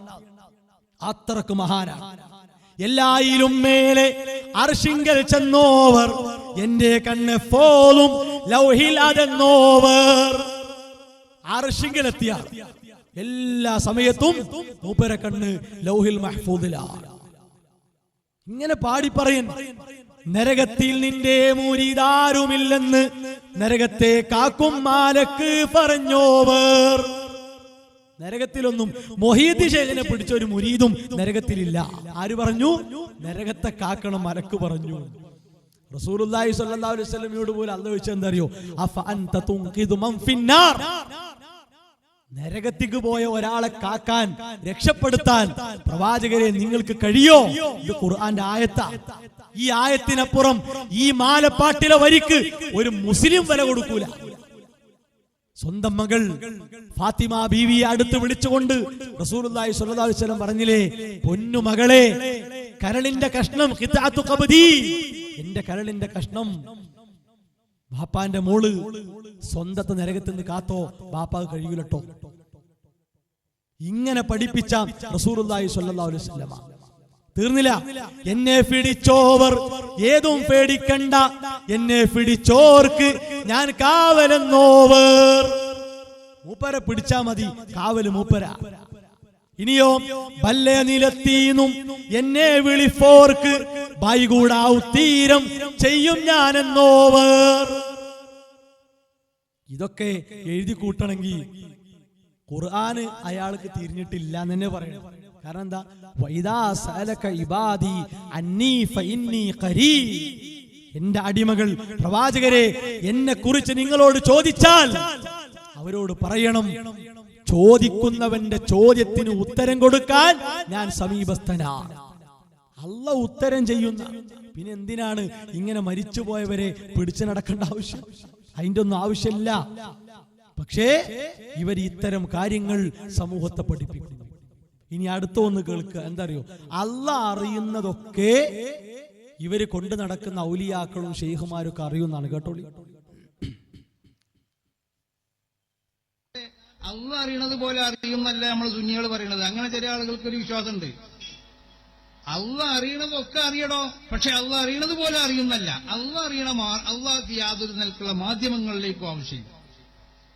ഇവരറിയണത് എങ്ങനെ? അതിനുപയോഗിക്കേണ്ടതായ ചില മാധ്യമങ്ങളുണ്ട്.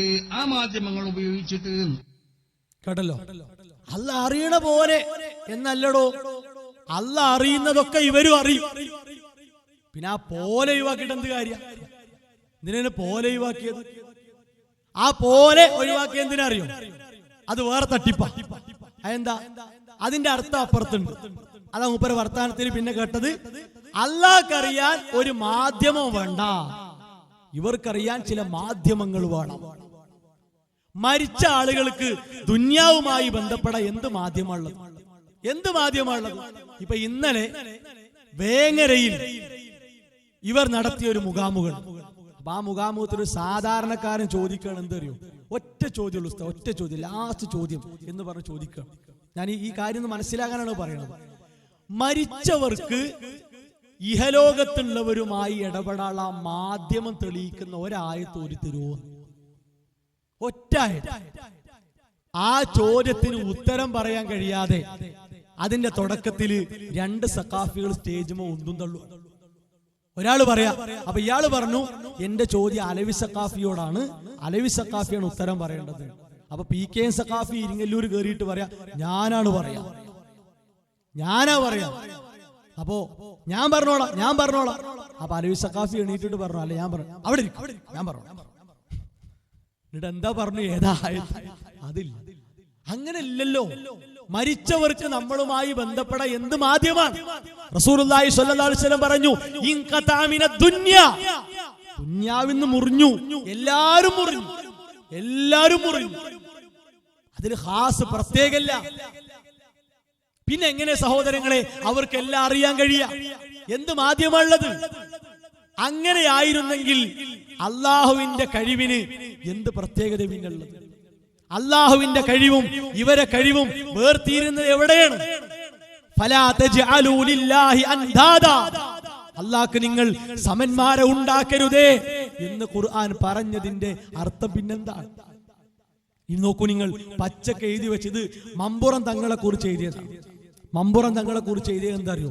അദ്ദേഹത്തെ പറ്റി പറയാണ്, ആകാശം, ഭൂമി, ലൗഹ്, അർശ്, കുർസി തുടങ്ങി അള്ളാഹുവിന്റെ അധികാര പരിധിയിൽപ്പെട്ട വസ്തുക്കളെ മഹാനവറുകൾ മനസ്സിലാക്കി. ഇതൊക്കെ എന്താണ് മൂപ്പർക്കറിയാം?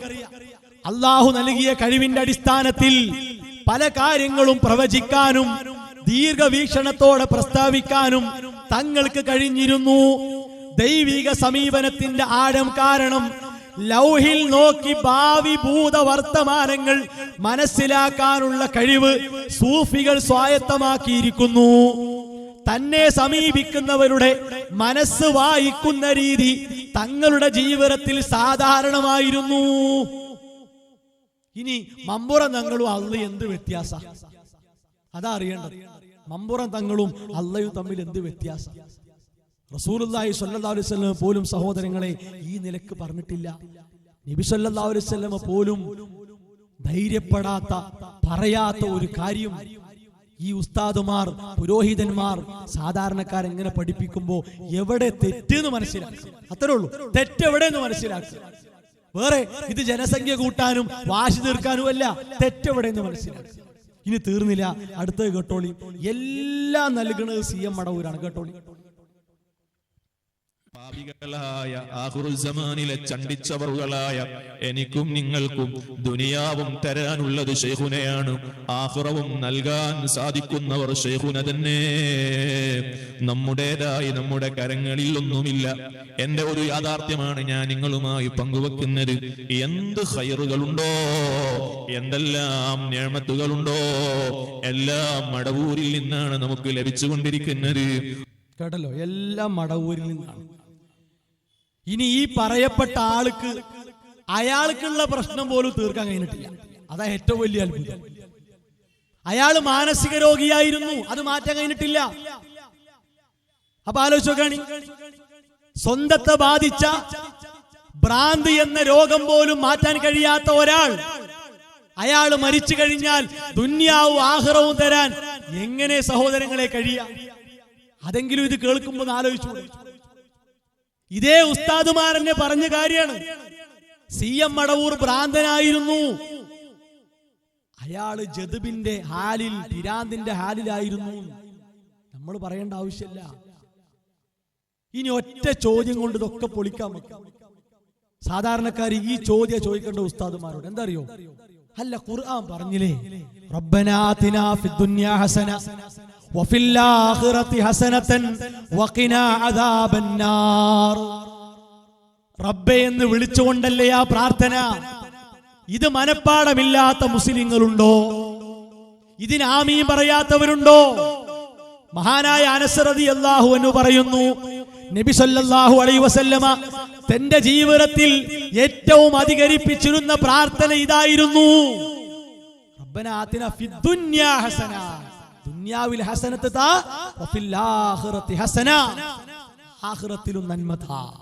ഒന്നുകിൽ ഇവര് പറയണം നബി സല്ലല്ലാഹു അലൈഹി വസല്ലമ CM മടവൂരിന്റെ അത്ര വലിയ പദവിക്ക് എത്തിയിട്ടില്ല, അതുകൊണ്ടാണ് നബി അള്ളാഹിനോട് ചോദിച്ചത്. CM മടവൂർ നബിയേക്കാൾ മേലെ കയറി അല്ലാ എന്ന ആ പദവിയിലേക്ക് എത്തിയത് കൊണ്ടാണ് ഞങ്ങൾ അദ്ദേഹത്തെ പറ്റി അങ്ങനെ പറയണത്. അങ്ങനെ പറഞ്ഞ് ന്യായീകരിക്കല്ലാതെ നിർവാഹമല്ല. തെളിവുണ്ടെങ്കിൽ അത് സമൂഹത്തെ കേൾപ്പിക്കണം. ഇനി നോക്കൂ നിങ്ങൾ, ഇത് ചെറിയ ഒരു മാലപ്പാട്ടാണ്. ഇതാരെ കുറിച്ചാണ്? ഷംസുൽ ഉലമ എന്ന് വിശേഷിപ്പിക്കപ്പെട്ട EK ഉസ്താദിനെ പറ്റിയുള്ള മാലപ്പാട്ടാണ്. ഈ മാലപ്പാട്ടിലെ 2 വരികൾ കണ്ടോളി. യാ ഷാഫിഅൽ ലിൽ ഉമ്മത്തി യാ കാശിഫൽ ലിൽ ഉമ്മത്തി.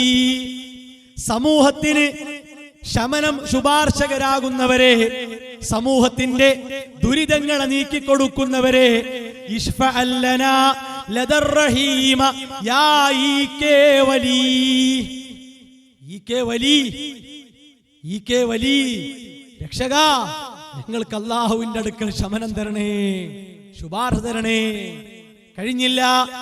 ലാ തൻസനി യൗമൽ മആദി ഹീന അർജു ഹദറതക് ലിശ്ശഫാഅതി ഫശ്ഫഅ ലി ഇൻദ റബ്ബിക യാ വലി. അങ്ങയുടെ സന്നിധിയിൽ ഞാനിതാ പ്രതീക്ഷയോടെ ആ ഖിയാമത്ത് നാളിൽ വരുമ്പോൾ ലാ തൻസനി, എന്നെ മറന്നു കളയരുതേ. ആലോചിച്ചോക്കാണി, മരിച്ചുപോയ ഒരാളെ വിളിച്ചിട്ട് ദുന്യാവിൽ നിന്ന് ഇങ്ങനൊക്കെ ഇടങ്ങാറാകുമെന്ന് പറഞ്ഞാൽ ആ ശിർക്ക് ചെയ്യാനും ചെയ്യിപ്പിക്കാനുമുള്ള ഒരു താല്പര്യം എത്ര ആലോചിച്ചോക്കാണി സഹോദരങ്ങളെ. അതുകൊണ്ടാണ് നമ്മൾ പറഞ്ഞത് ശിർക്കിലേക്കാണ് ഉസ്താദുമാർ വിളിക്കുന്നത്, ശുദ്ധ ശിർക്കിലേക്കാണ് ഉസ്താദുമാർ ആളുകളെ വിളിക്കുന്നത്. ഇനി തീർന്നില്ല. ഇനി നിങ്ങൾ കേൾക്കേണ്ടത് എന്താ അറിയോ? അള്ളാന്റെ നാമങ്ങളായി പറഞ്ഞതൊക്കെ ആർക്കുണ്ട്? കേട്ടോളി. അത് കഴിഞ്ഞിട്ടും ഒരു വലിയ കുത്തുബ് എന്ന സ്ഥാനത്തേക്ക് എത്തി. അവിടുന്ന് അങ്ങോട്ട് മേലോട്ട് പോയാലും വീണ്ടും തീരാത്ത മക്കാമുകൾ ഉണ്ട്. പക്ഷെ അബ്ദുള്ള കഴിഞ്ഞാൽ പിന്നെ അടിമ അബ്ദ് ഇല്ലാതെ ഹുറായി മാറുക ചെയ്യാം. പിന്നെ അടിമക്ക് അബ്ദുൽ ഖാദിർ എന്ന് പറയൂല, പിന്നെ ഖാദിർ എന്നാ പറയാം. ഓരോ ഇസ്മും അച്ചേൽക്കാണ് പിന്നെ അടിമക്ക് തുലാക്കാക്ക. റഹീം, മലിക്ക്, ഖുദ്ദൂസ്, സലാമ്, മുഅ്മിന്, മുഹൈമിന്, ഇങ്ങനെ പിന്നെ അടിമനെ പറ്റി പറയാം. അടിമയെ കുറിച്ച് അല്ലാഹു തആല ഹുറാക്കി.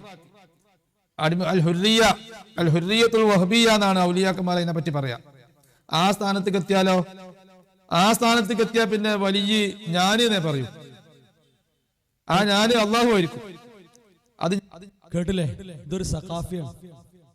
കോഴിക്കോട് മർക്കസിലെ ഉസ്താദായിരുന്ന ആളാണ്. മനസ്സിലാക്കണം, ചില്ലറക്കാരനല്ല. എന്താ ഈ പറഞ്ഞത്? അള്ളാഹുവിലേക്ക് ലയിക്കുന്ന ഒരു വലിയ അയാൾ അള്ളാന്നുള്ള കുത്തുബ് എന്ന് പറഞ്ഞാൽ ശരിക്കും എന്താ? നിയന്ത്രിക്കുന്ന ആള് എന്നാണ്. ആ പദവിക്ക് എത്തിയാൽ പിന്നെ അബദില്ല, പിന്നെ അടിമാന്ന് പറയരുത്. റഹ്മാന്റെ അടിമാന്നല്ല, പിന്നെ അയാളാ റഹ്മാൻ, അയാള് റഹീം. ആലോചിച്ച് നോക്കാണ്. സ്വാതന്ത്ര്യം കിട്ടി. അപ്പൊ എത്ര അല്ലേ കൂട്ടരെ, എത്ര അല്ലയാണ്. ഇതെന്താ സഹോദരങ്ങളെ? സൂറത്തു ഹശറിന്റെ അവസാനം അത് ഓതി നോക്കണം സഹോദരങ്ങളെ. ഹുവല്ലാഹുല്ലദീ ലാ ഇലാഹ ഇല്ലാഹു ആലിമുൽ ഗൈബി വശ്ശഹാദ ഹുവർ റഹ്മാനുർ റഹീം. അല്ലാഹനെ പറ്റിയാണ് പറയുന്നത്. ഹുവല്ലാഹുല്ലദീ ലാ ഇലാഹ ഇല്ലാഹു അൽ മലിക്കുൽ ഖുദ്ദൂസുസ് സലാമുൽ മുഅ്മിനുൽ മുഹൈമിനുൽ അസീസുൽ ജബ്ബാറുൽ മുതകബ്ബിർ. ഒക്കെ അല്ലാഹ്. സുബ്ഹാനല്ലാഹി അമ്മാ യുശ്രികൂൻ. അവർ ചെയ്തുകൊണ്ടിരിക്കുന്ന പങ്കു ചേർക്കുക എന്നതിൽ നിന്ന് അല്ലാഹ് പരിശുദ്ധനാണ്. ഉസ്താദുമാരെ, മുസ്ലിയാക്കന്മാരെ, വളരെ സ്നേഹത്തോടെ പറയട്ടെ, നിങ്ങൾ ഈ പറയുന്ന ഇത്തരം ശിർക്കൻ വിശ്വാസങ്ങൾ ഉണ്ടല്ലോ, അല്ലാഹ് പരിശുദ്ധനാണ്. അല്ലാഹ്ക്കൊരു പരിക്കൂല്ല, അല്ലാഹ്ക്കൊരു കുറവുമില്ല, അല്ലാഹ്ക്കൊരു ന്യൂനതയുമില്ല. അത് വരുത്താൻ ലോകത്തുള്ള സകല സൂഫികൾ ഒരുമിച്ച് തീരുമാനമെടുത്താലും നടക്കൂല. നിങ്ങൾ ആലോചിച്ച് നോക്കാണ്. ഇതൊക്കെ ഖുർആൻ പച്ചക്ക് പറഞ്ഞ കാര്യല്ലേ സഹോദരങ്ങളെ? സൂറത്തുൽ ഹശർ എടുക്കുക, വിശുദ്ധ ഖുർആനിലെ സൂറത്തുൽ ഹശർ എടുക്കുക. അതിന്റെ അവസാനത്തിലെ ആയത്തുകൾ അത് ഇതൊക്കെ അള്ളാന്റെ നാമങ്ങളാണ്. ആ അള്ളാഹ്ക്ക് തുല്യമാക്കി അള്ളാ എന്ന പദവിയിലേക്ക് മരിച്ചു മണ്ണോട് ചേർന്ന ഭ്രാന്തനായി മരണത്തിന് കീഴ്പ്പെട്ട ഒരു മനുഷ്യനെ കൊണ്ടുപോയി വെക്കുക എന്ന് പറഞ്ഞാൽ ആരെ പക്ഷത്താണ് ഇസ്ലാം ഉള്ളതെന്ന് ശരിക്കാലോചിച്ചു. ഇത് കേൾക്കാനാണ്, ഇത് മനസ്സിലാക്കാനും പഠിക്കാനുമാണ് സെൽഫികളെ പള്ളിയിലേക്ക് സാധാരണക്കാർ കയറി വരുന്നത്. അതിന് മുസ്ലിയാക്കന്മാര് ഉസ്താദുമാര് ദേഷ്യപ്പെട്ടിട്ട് കാര്യമില്ല. ഇത് CM സ്മരണിക എന്ന് പറഞ്ഞതാണ്. എത്ര സ്ഥലത്ത് വായിച്ചിട്ടുണ്ട് അറിയും. പലയിടത്തും ഉസ്താദുമാർ മറുപടി പറയാതെ മുങ്ങല. ഇതിനെന്തറിയോ? അല്ല കാണും പോലെ കാണും, അല്ല കേൾക്കും പോലെ കേൾക്കും, അല്ല അറിയും പോലെ അറിയും എന്ന് CM വടവൂരിനെ പറ്റി പച്ചക്ക് എഴുതിയതാണ്. എത്ര വർഷമായി ഇത് ഈ ശിർക്ക് എഴുതി പ്രചരിപ്പിച്ചിട്ട്? എത്ര വർഷമായി?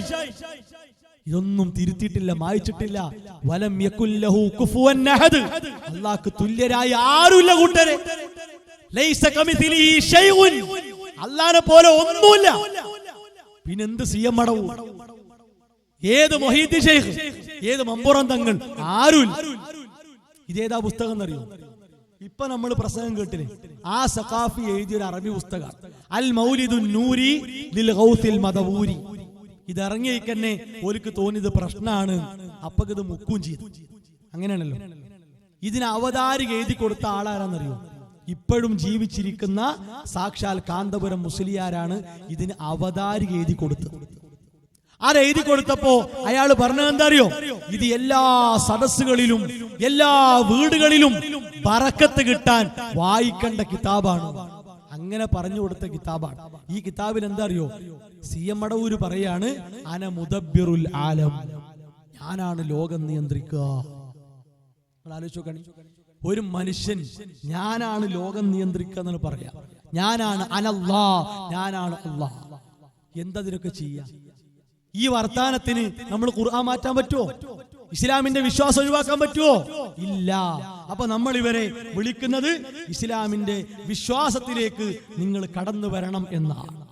ഇനി ഇതിങ്ങനെ പ്രചരിപ്പിക്കുക മാത്രമല്ല, ചെറിയ കുട്ടികളെ പോലും ഇതൊക്കെ പഠിപ്പിച്ച് ചെയ്യിപ്പിക്കുന്ന രംഗം കണ്ടോ കാണികൾ.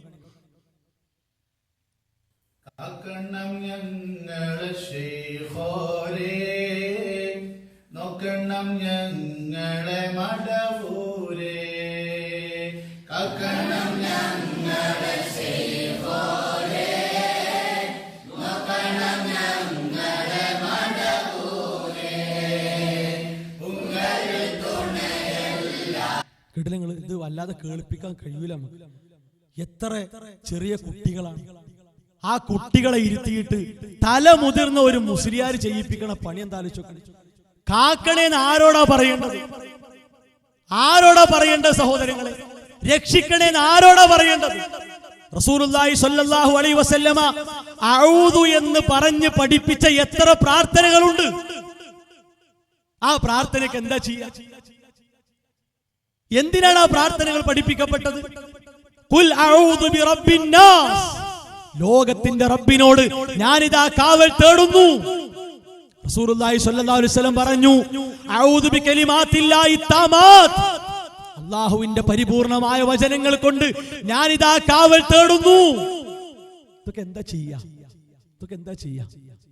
റസൂലുള്ളാഹി സ്വല്ലല്ലാഹു അലൈഹി വസല്ലമ തന്റെ സഹയാത്രികനായി പോരുന്ന കൂടെയുണ്ടായിരുന്ന ഇബ്നു അബ്ബാസ് റളിയല്ലാഹു അൻഹു അദ്ദേഹത്തിന് പഠിപ്പിച്ചു കൊടുത്ത ഇസ്ലാമിന്റെ വിശ്വാസം നിറഞ്ഞു തുളുമ്പുന്ന ഹദീസ്. പൊന്നു മുസ്ലിയാക്കന്മാരെ, ഉസ്താദുമാരെ, നിങ്ങൾ ഒന്ന് ജനങ്ങളെ പഠിപ്പിക്കും. ഒന്നും വേണ്ട, നിങ്ങൾ അംഗീകരിക്കുന്ന ഇമാം നവവി റഹിമഹുല്ലാഹ് ആ ഹദീസിന് കൊടുത്ത വിശദീകരണമെങ്കിലും ഒന്ന് വായിച്ചു പഠിക്കും. അത്രയെങ്കിലും നിങ്ങൾ ചെയ്യും. കുറെ പാള കിതാബ്, അർത്ഥമില്ലാത്ത കിതാബ് വായിച്ച് നേരം കളയുന്നുണ്ടല്ലോ. അതിന് പകരം അങ്ങനെ അർത്ഥമുള്ള കിതാബ് ഒന്ന് വായിക്കും. എന്താ ഇബ്നു അബ്ബാസ് റളിയല്ലാഹു അൻഹുവിനോട് പറഞ്ഞു കൊടുത്തത്? ഇബ്നു അബ്ബാസേ, ഞാൻ എന്റെ മുമ്പിലുണ്ട് ട്ടോ. ഞാൻ ആരാ? അഷ്റഫുൽ ഖൽഖാണ്, അല്ലാഹുവിന്റെ ഖലീലാണ്, സയ്യിദാണ്.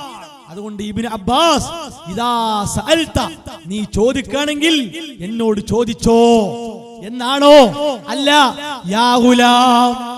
എത്ര സ്നേഹത്തോടെയാണ് വിളിച്ചത്.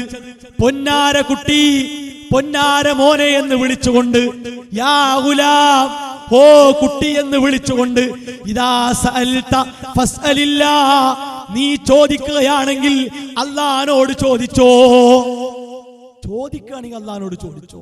പിന്നെയോ വൈദസ്തഅൻത ഫസ്തഇൻ ബില്ലാ, നീ സഹായം തേടുകയാണെങ്കിൽ അല്ലാഹുവോട് തേടിക്കോ. എത്ര വ്യക്താണ്. എന്നിട്ട് കാക്കണം ഞങ്ങളെ മടവൂരെ, കാക്കണം ഞങ്ങളെ ശൈഖോരെ. ആ നേരെ അല്ലാഹുവിനെ വിളിച്ചാൽ അത് സ്വർഗത്തിക്കുള്ള, ഈ വിളി നരകത്തിക്കുള്ളതാണ്. മനസ്സിലായോ? ഈ പഠിപ്പിക്കൽ നരകത്തിലേക്കുള്ളതാണ്. അതാ ഞങ്ങൾ പറയുന്നത്. ഇത് അപകടമാണ്. ഇനി മാത്രവുമല്ല, മങ്കൂസ് മൗലിദ് എന്ന സാധനം ഉണ്ട്. മങ്കൂസ് മൗലിദ് അതെന്തിനാ? ഇതുപോലത്തെ ശിർക്കും കുഫറും ജനങ്ങളെ കൊണ്ട് ചെയ്യിപ്പിക്കാനാണ്. എത്ര നുണയതിലുള്ളത്, എത്ര നുണയെന്നറിയും. എണ്ണി എണ്ണി പറയാൻ കുറേ സമയമാണ്. ഇതിന്റെ തുടക്കം മുതൽ നുണ. എന്താ അറിയോ? ഒന്ന്, നബിപ്രകാശമാണ് ആദ്യ സൃഷ്ടി. കളവ്. ലോകത്തെ എല്ലാ പ്രവാചകന്മാരും പ്രവാചകൻ സല്ലല്ലാഹു അലൈഹി വസല്ലമയെ വിളിച്ചുകൊണ്ട് കാവൽ തേടിയിരുന്നു, തവസ്സുൽ നടത്തിയിരുന്നു. നുണ. പിന്നെ കിട്ട് ഓരോ വരികൾ എടുത്താൽ ശിർക്കും ഇതുപോലത്തെ കളവുകളുമാണ്. ഇതിൽ ഏറ്റവും പ്രധാനപ്പെട്ട നമ്മൾ എപ്പോഴും ഉദ്ധരിച്ചു കൊടുക്കുന്ന വരിയാണ് ഇർതകബതു അലൽ ഖതാ ഗൈറ സിരിൻ വഅദദ് ലകാഷ്കു ഫീഹി യാ സയ്യിദി ഖൈറൻ നബി. കുറ്റമെന്ന വാഹനമിൽ അറ്റമില്ല ഞാൻ കയറി, അങ്ങയോട് അന്യായം ഞാൻ. അല്ലേ, ഒരുപാട് പാപങ്ങൾ പേറി ചെയ്ത് ഇതാ പാപിയായി വന്നിരിക്കുന്നു, പൊറുത്തു തരൂ, വിട്ടുതരൂ പ്രവാചകരെ എന്നല്ലേ പറയണത്? എന്തിനാണ്? അസ്തഗ്ഫിറുല്ലാഹ് അതൂബു ഇലല്ലാഹ് റബ്ബി ഗ്ഫിർലി. ഈ പ്രാർത്ഥനയ്ക്ക് എന്തിനാ സഹോദരങ്ങളെ റസൂലുള്ളാഹി സ്വല്ലല്ലാഹു അലൈഹി വസല്ലമ എന്തിനാ പഠിപ്പിച്ചത്? ഒരു ദിവസം 100-ലധികം റസൂലുള്ളാഹി സ്വല്ലല്ലാഹു അലൈഹി വസല്ലമ റബ്ബിനോട് ഇസ്തിഗ്ഫാർ ചെയ്തു. എന്തിനാണ്? എന്തേ നബിനെ വിളിച്ചാൽ തേടിക്കൂടായിരുന്നോ? ഉണ്ടോ? അങ്ങനെ ഇസ്ലാമില്ല. ഖുൽ യാ ഇബാദിയല്ലദീന അസ്റഫു അലാ അൻഫുസിഹിം ലാ തഖ്നതു മിർ റഹ്മത്തില്ലാഹ് ഇന്നല്ലാഹ യഗ്ഫിറുദ്ദുനൂബ ജമീആ. സ്വന്തത്തോട് അന്യായം ചെയ്തവരെ നിരാശപ്പെടണ്ട, എന്നോട് പറഞ്ഞോളിയും, ഞാൻ പുറത്തു തരാം. അൽ ഗഫൂർ, അൽ ഗാഫിർ, അൽ ഗഫാർ, അത്തവ്വാബ്. ഇതൊക്കെ ആരാ? അല്ലാഹയാണ്. നബി സല്ലല്ലാഹു അലൈഹി വസല്ലം അല്ല. മങ്കൂസ് മൗലിദ് ആൾക്കാരെ കൊണ്ട് പഠിപ്പിക്കുക. പിന്നെയോ യാ സയ്യിദസ് സാദാതി ജിഅ്തുക ഖാസിദാ അർജൂ ഹിമാക ഫലാ തുഖയ്യിബ് മഖ്സദി. പ്രവാചകരെ, നേതാവേ, അങ്ങയെ ലക്ഷ്യം വെച്ചുകൊണ്ട്, അങ്ങയിൽ പ്രതീക്ഷ വെച്ചുകൊണ്ട് ഞാനിതാ വന്നിരിക്കുന്നു, അതുകൊണ്ട് എന്നെ പരാജയപ്പെടുത്തരുതേ. ഇതാണോ ഇസ്ലാം പഠിപ്പിച്ചത്? അല്ല. ഉലൈക യർജൂന റഹ്മത്തല്ലാഹ്, അല്ലാഹുവിന്റെ കാരുണ്യം പ്രതീക്ഷിക്കണം, വേറൊന്നും പ്രതീക്ഷിക്കണ്ട. അതാ ഇസ്ലാം പഠിപ്പിക്കണം. അപ്പോ ഇസ്ലാം പഠിപ്പിക്കുന്ന വഴിയിലേക്കാണ് വരേണ്ടത്, അല്ലാതെ ഈ മങ്കൂസിന്റെയും ഈ മാലയുടെയും ബൈത്തിന്റെയും വഴിയിലേക്കല്ല. ഇനി കേട്ടോളി, എല്ലാവർക്കും അറിയുന്ന ആയത്തുൽ കുർസി വെച്ച് പറയണ കേട്ടോളി. അള്ളാഹുവിനിക്ക് ഉറക്കമില്ല. ലാ തഖുദുഹു സിനത്തും വലാ നൗം. ആയത്തുൽ കുർസിയിൽ പറഞ്ഞു അല്ലാഹു തആലക്ക് തൂക്കിയുറക്കമല്ല, ഉറക്കമില്ല. വലിയ അങ്ങനെ തന്നെയാണ്. വല്ല വലിയനെ കൂട്ടി മനസ്സിലാക്കണം. കേട്ടില്ലേ?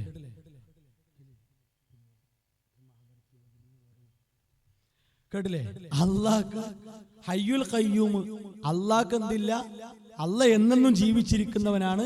അതേപോലെ തന്നെ ഖയ്യൂം എല്ലാം നിയന്ത്രിക്കുന്നവനാണ്. അവിടുക്കും ആരത്തും ഇവർ ഔലിയാക്കളെത്തും. അപ്പൊ ഇനി ആയത്തുൽ കുർസിയിൽ പറഞ്ഞ ആ സ്ഥാനത്തേക്ക് ആരെത്താണ്? ഔലിയാക്കൾ. സിയമടവൂരെത്തി. ഇതും വേങ്ങരയിൽ പിടിക്കപ്പെട്ടു. അതിന് ഉത്തരല്ല. അങ്ങനെ ആരെങ്കിലും പറഞ്ഞ ഓൻ ദീനിന്ന് പുറത്താണ്, എന്താ പിന്നെ ചെയ്യാ? ധാരാ പറയുന്നത് സഖാഫി പട്ടുള്ള ബിരുദുള്ള ആളുകൾ.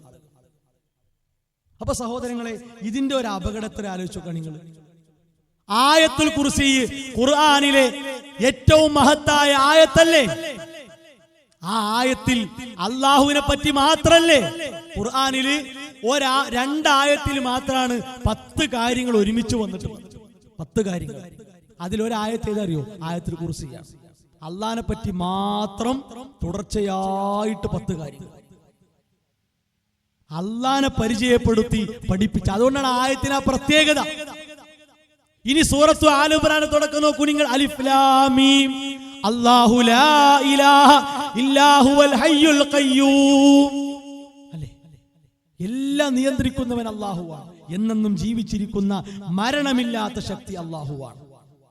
ഇത് ഈ സ്ഥാനത്തേക്കൊക്കെ ഈ ഔലിയാക്കളെ കൊണ്ടുപോയി വെക്കുക എന്ന് പറഞ്ഞാൽ അതിൽ നമ്മൾ അത്ഭുതപ്പെടണം. ഇതോ ഇത് മടവൂരിലെ നൂറാനിയത്ത് പറഞ്ഞ പുസ്തകമാണ്. ഈ പുസ്തകം ഇത് എന്തിനാ നമ്മൾ വായിക്കണോ? ഇത് മുസ്ലിയാക്കന്മാർക്ക് നല്ല ക്ഷീണം ഉണ്ടാക്കിയ ഓരോ സാധനങ്ങളാണ് ഇതൊക്കെ.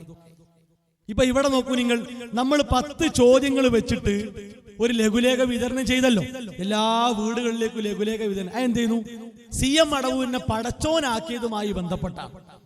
അപ്പൊ അതുമെന്ന് സമസ്തക്ക് ഒരിക്കലും കൈ കഴുകി ഒഴിയാൻ പറ്റൂല. അത് ഞങ്ങളെ വാദമല്ലാന്ന് വാക്കോണ്ട് പറയാ. അവരെ വാദം കൊണ്ട് പറയാൻ പറ്റൂല. എന്തേ കാരണം? സമസ്ത ഉണ്ടാക്കിയതിന് എന്തിനാണ്? സമസ്തന്റെ അസിലെന്താണ്? എന്തിനും ഏതിനും മരിച്ച മഹാന്മാർക്ക് കഴിയുന്നല്ലേ. അതില്ലാന്ന് പറയട്ടെ. അപ്പൊ നമ്മള് രേഖ വായിച്ചു ഇൻഷാ അല്ലാഹ്. ഇല്ലാന്ന് പറയട്ടെ. ഇനി ഇത് കേട്ടോ നിങ്ങൾ. മടവൂരിനെ പറ്റി പടച്ചോ ഞങ്ങളെ മടവൂര് എന്ന് പാടീന് കുഴപ്പമുണ്ടോ അല്ലേ? നീ വരി പറഞ്ഞുതരും. എന്താ കേട്ടോ? എന്താ അറിഞ്ഞിരിക്കുക, മടവൂർ വലിയുള്ളായുടെ അയൽക്ക. പിന്നെ വായിച്ചിട്ട് ഇതിൽ പറയാണ്, മടവൂരിലെ നൂറാനിയത്ത് എന്താന്നാ പറയണത്. അഥവാ മടവൂരിലേക്ക് വന്ന നൂറാനിയത്ത് ഏതാണ്? അള്ളാഹുവിന്റെ വെളിച്ചം, അള്ളാഹുവിന്റെ നൂർ ആരിലേക്ക് വന്നു? അത് ഇവിടേക്ക് വന്നു. എവിടേക്ക്? പിന്നെ നബിയിലേക്ക് വന്നു. അത് പിന്നെ ഓരോ ഔലിയാക്കളിലൂടെയും കടന്നു വന്ന് അവസാനം എവിടെത്തി? മടവൂരിലെ നൂറാനിയത്തിലേക്ക് എത്തി. മടവൂരും വന്നിറങ്ങിയത് ഏതന്നെയാണ്? ആ നൂറാനിയത്ത് തന്നെയാണ് ഈ പുസ്തകത്തിൽ പച്ചക്ക് എഴുതി വെച്ചു. അപ്പൊ സ്വാഭാവികമായിട്ടും മടവൂരിലേക്ക് ആ വെളിച്ചം വന്നെങ്കിൽ പിന്നെ മടവൂർ ശൈഖ് ആരാ? റബ്ബന്നെ. അള്ളാന്റെ വെളിച്ചല്ലേ അവിടെ വന്നിറങ്ങിയത്. അതുകൊണ്ടാണ് നബി സല്ലല്ലാഹു അലൈഹി വസല്ലം അന്ന് മുദബ്ബിറാണ്. അങ്ങനെ ഒരു വാദിക്കുക. അന്നത്തെ മുദബ്ബിർ നബി, പിന്നെ അങ്ങോട്ട് ഓരോ ഔലിയാക്കൾ, പിന്നെ അത് മൊഹീദ്ദീൻ ശൈഖ്, പിന്നെ മമ്പൂറം തങ്ങൾ, പിന്നെ അങ്ങനെ വന്നിപ്പോ CM മടവൂര്. ഇനി ആ സ്ഥാനത്തേക്ക് വേറെ ആള് റെഡി ആയിട്ടുണ്ട് എന്നാണ് പറയണത്. നമുക്കറിയില്ല അതാരാന്നറിയില്ല. അപ്പോ ആ നിലക്കാണ് ഈ കാര്യങ്ങളൊക്കെ പോകുന്നത്. ഈ ഇത്തരം പുസ്തകങ്ങളിൽ ഇവർ പച്ചക്ക് എഴുതി വെച്ച കാര്യമാണ്. ഇനി കേട്ടോളി, അടുത്ത ഇവിടെ വന്ന് പ്രസംഗിച്ച മുസ്ലിയാര് കാര്യമായിട്ട് നമ്മളെ പറ്റി ഒന്നും പറയാനാത്ത കൊണ്ട് കുറെ ആരോപണം പറഞ്ഞു പോയല്ലോ. ആ മുസ്ലിയാർ 3 ആയത്തുകൾ ദുർവ്യാഖ്യാനിച്ചിട്ട് ജാറം മൂടാനുള്ള തെളിവുണ്ടാക്കുന്നുണ്ട്. കേട്ടോളി. പൊതുവെ നമ്മളെല്ലാവരും അധിക ആളുകളും ചെയ്തു വരുന്ന ഒന്നാണ് മക്ബറകളിൽ ജാറം മൂഴുക എന്നുള്ളത്. അതിന് ഹദീസായിട്ട് അങ്ങനെ എന്തെങ്കിലും തെളിവുകളുണ്ടോ എന്നാണ് ചോദിക്കാനുള്ളത്. അതല്ല പൊതുവെ കണ്ടുവരുന്നത് പോലെ മുൻഗാമികൾ ചെയ്തതുപോലെ ചെയ്തു വരികയാണോ? അതല്ല ഹദീസുകളിൽ അതിന് വല്ല തെളിവുമുണ്ടോ ജാറം മൂടുക എന്നുള്ള വിഷയത്തിൽ? ജാറം മൂടുക പറഞ്ഞാൽ എന്താ? ജാറത്ത് മൂടലാണോ ഉദ്ദേശിക്കുന്നത്? അവിടെ ഇട്ട തുണിയെടുത്ത് നമ്മൾ മൂടലാണോ? ജാറം മൂടെന്ന് പറഞ്ഞാൽ ഇപ്പം നമ്മുടെ നാട്ടിലൊക്കെ ചെയ്യുന്ന രീതി, ഒന്നെങ്കിൽ അവിടെ വിരിച്ച തുണി എടുത്തിട്ട് നമ്മൾ എന്ത് ചെയ്യും? നമ്മുടെ തലയിലിടും, അല്ലെങ്കിൽ ഒരു തുണി കൊണ്ടിട്ട് അവിടെ ഇട്ടിട്ട് അത്ര ഉദ്ദേശമുള്ളൂ. അവിടെ അത്ര ഉദ്ദേശമുള്ളൂ. മഹാന്മാരുമായി സ്പർശിച്ചത് കൊണ്ട് ബർക്കത്തെടുക്കുക, അത്ര ഉദ്ദേശമുള്ളൂ. അതിനും ഖുർആനിലെ തെളിവെന്ന് പറഞ്ഞു, ദിഹബൂബി കമീസി ഹാദാ. ബഹുമാനപ്പെട്ട കേട്ടില്ലേ? ജാറം മൂടാനുള്ള തെളിവാണ് ഇദ്ഹബൂബി ഖമീസി ഹാദാ. ഏത്? യൂസുഫ് നബി അലൈഹിസ്സലാമിന്റെ വിഷയത്തിലുള്ള സംഗതിയാണ്. യൂസുഫ് നബി അലൈഹിസ്സലാം തന്റെ ബാപ്പാന്റെ പിന്നെ ബാപ്പാനോട് പറയാൻ വേണ്ടി പറഞ്ഞേക്കണത്, അദ്ദേഹം പറഞ്ഞു ഇദ്ഹബൂബി ഖമീസി ഹാദാ, എന്റെ ഈ വസ്ത്രം നിങ്ങൾ കൊണ്ടുപോകൂ, ഫഅൽഖൂഹു അലാ വജ്ഹി അബീ, എന്റെ ബാപ്പാന്റെ മുഖത്തിട്ടോളിയും, ബസീറൻ വഅ്തൂനി എന്ന് പറഞ്ഞിട്ട് ഖുർആൻ പറഞ്ഞ ആ കാര്യം അദ്ദേഹം കാഴ്ചയുള്ളവനായി തീരും, നിങ്ങളുടെ മുഴുവൻ കുടുംബാംഗങ്ങളെയും കൊണ്ട് നിങ്ങൾ എന്റെ അടുത്ത് വരികയും ചെയ്യുക. ഈ ആയത്ത് ഓതിയിട്ട് ഇത് ജാറം മൂടാനുള്ള തെളിവായി. ഇതിലെവിടെ ജാറം ചർച്ച? അല്ലെങ്കിൽ ഇവര് ജാറത്തിൽ പോയി ചെയ്യുന്ന കാര്യവുമായിട്ട് ഈ ആയത്തിന് എന്ത് ബന്ധമാണ്? ബന്ധമൊന്നും വിഷയമല്ല. ഇത് അവിടെ കുപ്പായം കൊണ്ടോ ഇടാൻ പറഞ്ഞോ? അപ്പൊ പിന്നെ പച്ചപ്പോക്കും പുതക്കാം. എത്ര സ്ഥലത്ത് ചോദിച്ചു, എത്ര സ്ഥലത്ത് ഈ മുസ്ലിയാരെ പറ്റി കാമാ മിണ്ടിയിട്ടില്ല. മിണ്ട എങ്ങനെ കഴിയുക? എനിക്കൊക്കെ അടുത്തായത്ത് കളിക്കുക ആളുടെ പറയട്ടെ.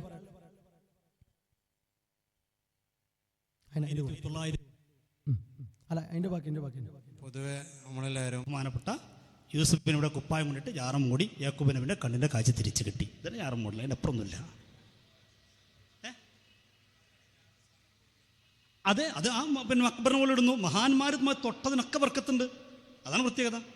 മഹാന്മാരുമായി തൊട്ടതിന് ബർക്കത്തുണ്ട്, അവരുമായി ബന്ധപ്പെട്ടതിന് ബർക്കത്തുണ്ട്. ഇപ്പോൾ വിശുദ്ധ ഖുർആൻ പറയല്ലേ, വത്തഖ്ദു മിൻ മഖാം ഇബ്രാഹിം മുസല്ല.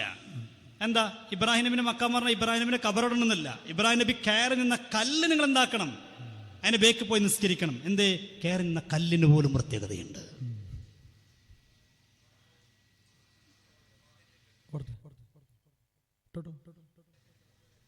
അതന്നെ മഹാന്മാരുമായി തൊട്ടത്, അതിന്റെ ചുറ്റുഭാഗം. ഇപ്പോ സുബ്ഹാനല്ലദീ അസ്റാ ബിഅബ്ദിഹി ലൈലൻ മിനൽ മസ്ജിദിൽ ഹറാം ഇലൽ മസ്ജിദിൽ അഖ്സ അല്ലദീ ബാറക്നാ ഹൗലഹു. എന്താ കാരണം?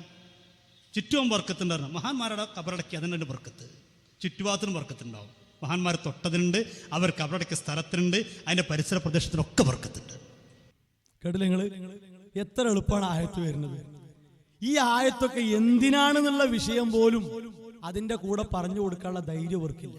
ചോദ്യം വരുമ്പോ അപ്പപ്പട് പൊട്ടിച്ചു പോകണം. ഇബ്രാഹിം നബി അലൈഹിസ്സലാം നിന്ന ആ സ്ഥലം, അവിടെ പോയിട്ട് പ്രത്യേകം ബർക്കത്തെടുക്കാനും അവിടെ പോയിട്ട് കാര്യങ്ങൾ ചെയ്യാനോ ഇസ്ലാം അത് പറഞ്ഞത് ആണോ?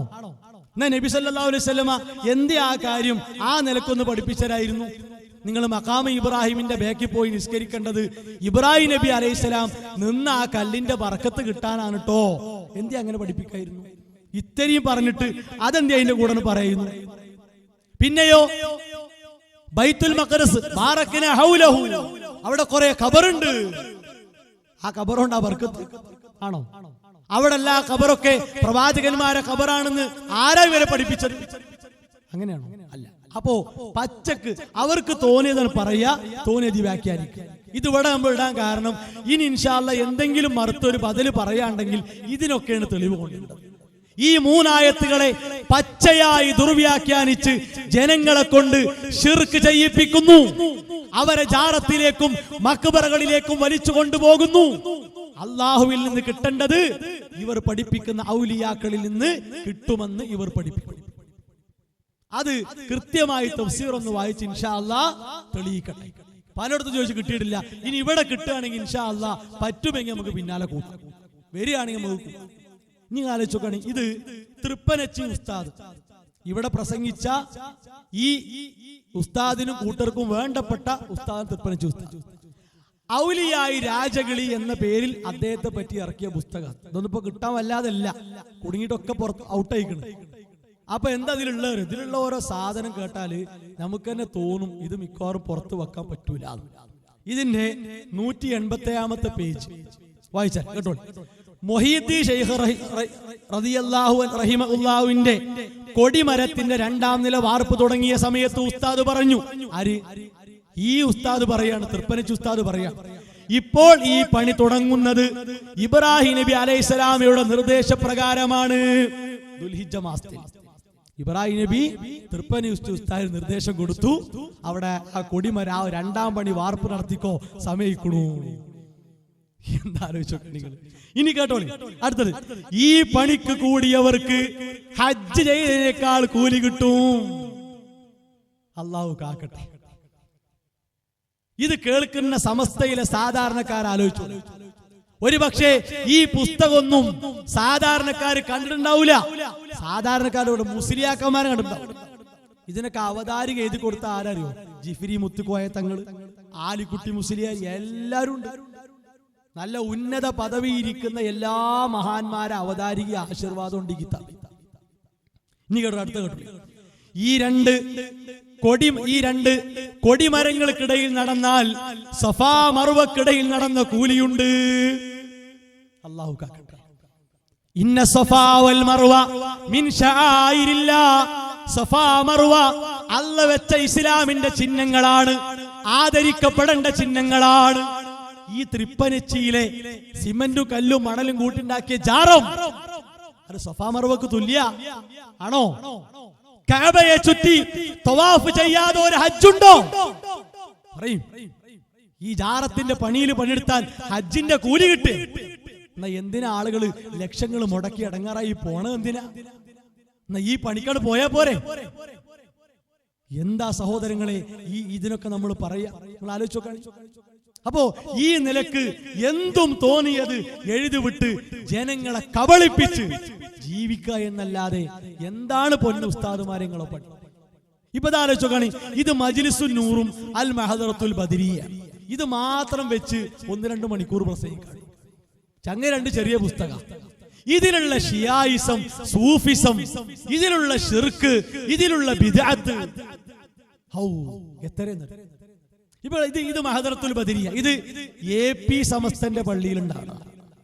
ഇതിന് ബദലാണ് മജ്ലിസുൻ നൂർ EK സമസ്ത. എല്ലാ മരിച്ച ആളുകളെ അർവാഹിലേക്കും ഇവിടുന്നാണ് വിളിക്കുക. ഇലാ അർവാഹി ഇലാ അർവാഹി എന്നങ്ങനെ വിളിക്കുക. ആ വിളി എന്താ? അവര് കേൾക്കും, അറിയും, കാണും എന്ന വിശ്വാസപ്രകാരമല്ലേ? അത് ശിർക്കല്ലേ ഉസ്താദുമാരെ? അല്ലേ? ആ വിചാരവും വിശ്വാസവും ശിർക്കല്ലേ? അള്ളാന്റെ പള്ളിയിൽ വെച്ച് ഈ കാര്യം നിങ്ങൾ ചെയ്യിപ്പിക്കുന്നില്ലേ? അതാ ഞങ്ങൾ പറയുന്നത് പാടില്ല. വഅന്നൽ മസാജിദ ലില്ലാഹ്, പള്ളികൾ അല്ലാഹുക്കുള്ളതാണ്. അവിടെ വെച്ച് നിങ്ങൾ ഈ പണി ചെയ്യരുത്. റസൂലുള്ളാഹി സ്വല്ലല്ലാഹു അലൈഹി വസല്ലമയിലേക്ക് നിങ്ങൾ ഈ കാര്യം വിടുന്നുണ്ട്. ഖുൽ ഇന്നമാ അദൂ റബ്ബി, പ്രവാചകരെ പറയുക, ഞാൻ എന്റെ റബ്ബിനോടാണ്, നിശ്ചയം എന്റെ റബ്ബിനോടാണ് ഞാൻ പ്രാർത്ഥിക്കുക. എന്തിനാണ് അവിടെ ഇന്നമാ എന്നുള്ള പ്രയോഗം? അറബി ഭാഷ അറിയാത്തവരല്ലല്ലോ ഉസ്താദുമാര്, അല്ലേ? എന്തിനാണ് ആ ഇന്നമാ? അതവിടെ വല്ലാത്തൊരു ഉറപ്പിക്കലല്ലേ, അമർത്തി പറയലല്ലേ?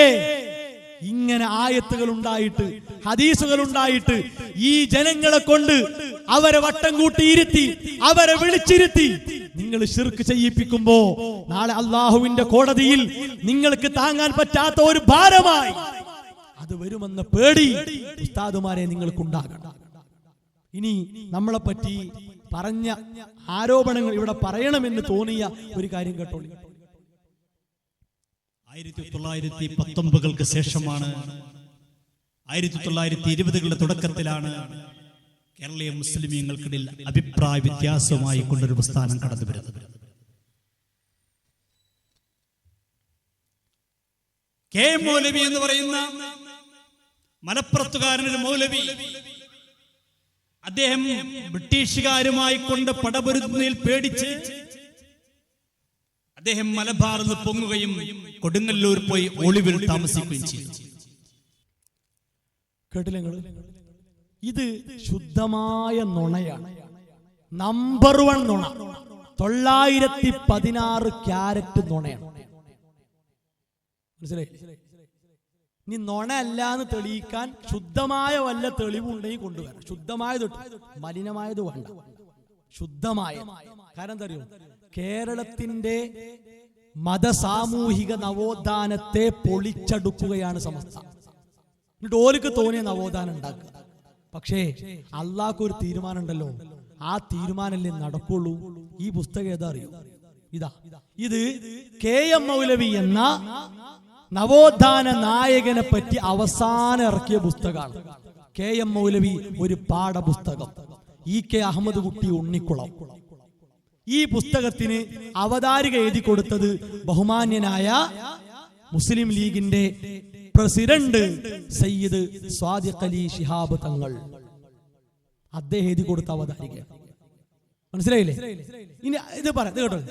പക്വതയോടെയും സമാധാന ചിത്തതയോടെയും സമരം നയിച്ച അദ്ദേഹത്തിനെതിരെ ഇവിടെ കേട്ടതെന്താണ്? ഇവിടെ ഭയങ്കര പ്രശ്നം ഉണ്ടാക്കാൻ 920 വന്ന ആള് കേട്ടോളി. അദ്ദേഹത്തിനെതിരെ ബ്രിട്ടീഷ് ഭരണകൂടം കള്ളക്കേസുണ്ടാക്കി, കുറ്റപത്രം സമർപ്പിച്ചു. കണ്ടോ? കള്ളക്കേസ് ഉണ്ടാക്കി. പിന്നെയോ തൂക്കിക്കൊല്ലേണ്ട സ്വാതന്ത്ര്യ സമര സേനാനികളുടെ ലിസ്റ്റിൽ വന്ന അദ്ദേഹം കൊടുങ്ങല്ലൂരിൽ അഭയം തേടുകയായിരുന്നു. ഒളിച്ചോടിയതല്ല. നുണ പറയരുത്. ഇത് ചരിത്രം അറിയുന്നവരാ പറയുന്നത്. മുജാഹിദ് പ്രസ്ഥാനവും മുസ്ലിം ലീഗ് രാഷ്ട്രീയ പ്രസ്ഥാനവും തമ്മിലുള്ള ബന്ധം, ആ ബന്ധം തകർക്കാൻ ഇവരെ പോലെയുള്ളവർ രാവും പകലും വിയർത്ത് പണിയെടുക്കുമ്പോൾ, അതെല്ലാം പാഴ്വേല മാത്രമാകുമ്പോൾ ഇവർക്ക് സങ്കടമുണ്ടാകും, സഹിക്കൂല. പക്ഷെ എന്തറിയോ, നേതാക്കന്മാർക്ക് ചരിത്രം മറക്കാൻ പറ്റൂല. മനസ്സിലായില്ലേ? മുസ്ലിം ലീഗ് രാഷ്ട്രീയ പ്രസ്ഥാനത്തിന്റെ നേതൃത്വത്തിലേക്ക് വന്നവരൊക്കെ, ആ വന്നവരുടെ പിന്നിൽ KM മൗലവിയുടെ വാക്കുണ്ടായിരുന്നു.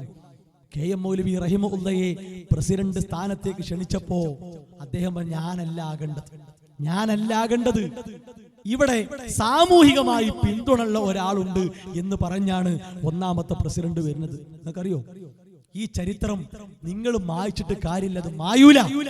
നിങ്ങൾ ഊതിയിട്ട് കാര്യമില്ല, അത് കെടൂല.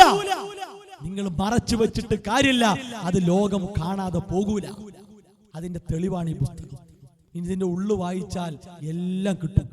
അതുകൊണ്ട് ഈ മുസ്ലിയാരോടും ഇവരെ പോലുള്ളവരോടൊക്കെ പറയണമെന്നൊരു ഈ അഹങ്കാരവും ഇതൊക്കെ മാറ്റി വെച്ചിട്ട് ഇതൊക്കെ ഒന്ന് മലയാളെങ്കിലും ഒന്ന് വായിച്ചു പഠിക്കും. ഇനി അവസാനം പറയാൻ തരും, ഇത് കേട്ടോളൂ, ഇതൊരു പുസ്തകമല്ല, പാഠപുസ്തകമാണ്. ആരാ പറയണത്? സയ്യിദ് സാദിഖ് അലി ശിഹാബ് തങ്ങൾ. അതുകൊണ്ടാണ് ഞങ്ങൾക്ക് ഇത്തരം കുത്തിത്തിരിപ്പൊന്നുമില്ല. ഞങ്ങൾ ഈ രംഗത്തൊക്കെ നിൽക്കേണ്ടടുത്ത് നിന്ന് കൃത്യമായി പോകുന്നു. അത് മുസ്ലിം ലീഗ് പ്രസ്ഥാനത്തിന്റെ നല്ലവരായ പ്രവർത്തകർക്ക് നന്നായിട്ട് അറിയാം. അതിന്റെ അടിയിൽ ഇത്തരം കളികളൊക്കെ സഹോദരങ്ങളെ വേദനയുണ്ടാക്കുമെന്നാണ് പറയാനുള്ളത്. ഇനി അടുത്തൊരു അയാളെ വിഷമൊന്ന് കേട്ടോളി പറയട്ടെ. എന്തിനാണ് ഇവിടുത്തെ കടകളോട് നിങ്ങൾ നോട്ടീസ് വിതരണം നടത്തിയത്? അങ്ങനെ ഒന്ന് പ്രചരിപ്പിക്കാൻ പാടില്ലാത്ത ഒന്നായിരുന്നുവെങ്കിൽ, നിങ്ങൾക്ക് ആത്മാർത്ഥതയുണ്ടെങ്കിൽ ഞാൻ ഇവിടെ വെച്ചുകൊണ്ട് തുറന്നു പറയാൻ ആദ്യമായി ആഗ്രഹിക്കുകയാണ്. ഇനി നമുക്കിത് അവസാനിപ്പിക്കാം. SKSFന്റെ പൊതുപരിപാടി ഞങ്ങൾ അവസാനിപ്പിക്കാൻ തയ്യാറാണ്. നിങ്ങൾ കാര്യം ചെയ്യൂ, ഇവിടുത്തെ ഏതെങ്കിലും ഒരു ഓഡിറ്റോറിയം എടുക്കും, അതിന്റെ ചെലവ് നമുക്ക് 2 കൂട്ടർക്കും വഹിക്കാം. നിങ്ങളുടെ നേതാക്കന്മാരെ കൊണ്ടുവരൂ. കേട്ടില്ല നിങ്ങൾ? ഇതാണ് തടിയൂര എന്ന് പറഞ്ഞാൽ, മനസ്സിലായില്ലേ? ഇതാണ് ഊരി കഴിച്ചിലാകുക. ഇത് ഇവരെ പോലുള്ളവരെ സ്വഭാവമാണ്. നമ്മൾ എന്തിനാ ലഘുലേഖ ഇറക്കിയത്? ഇവര് പറഞ്ഞു ഞങ്ങൾക്ക് CM മടവൂർ പടച്ചോനാണെന്നുള്ള വാദല്ല, അതാരൊക്കെയോ എന്തൊക്കെയോ പറഞ്ഞതാണ്. അപ്പൊ നമ്മൾ പറഞ്ഞു അല്ല, നിങ്ങൾ അങ്ങനെ പറയരുത്. കാരണം നിങ്ങൾ ആശയപ്രകാരം നിങ്ങൾ അവിടേക്ക് എത്തും, അതാണ് നിങ്ങളുടെ ആശയം.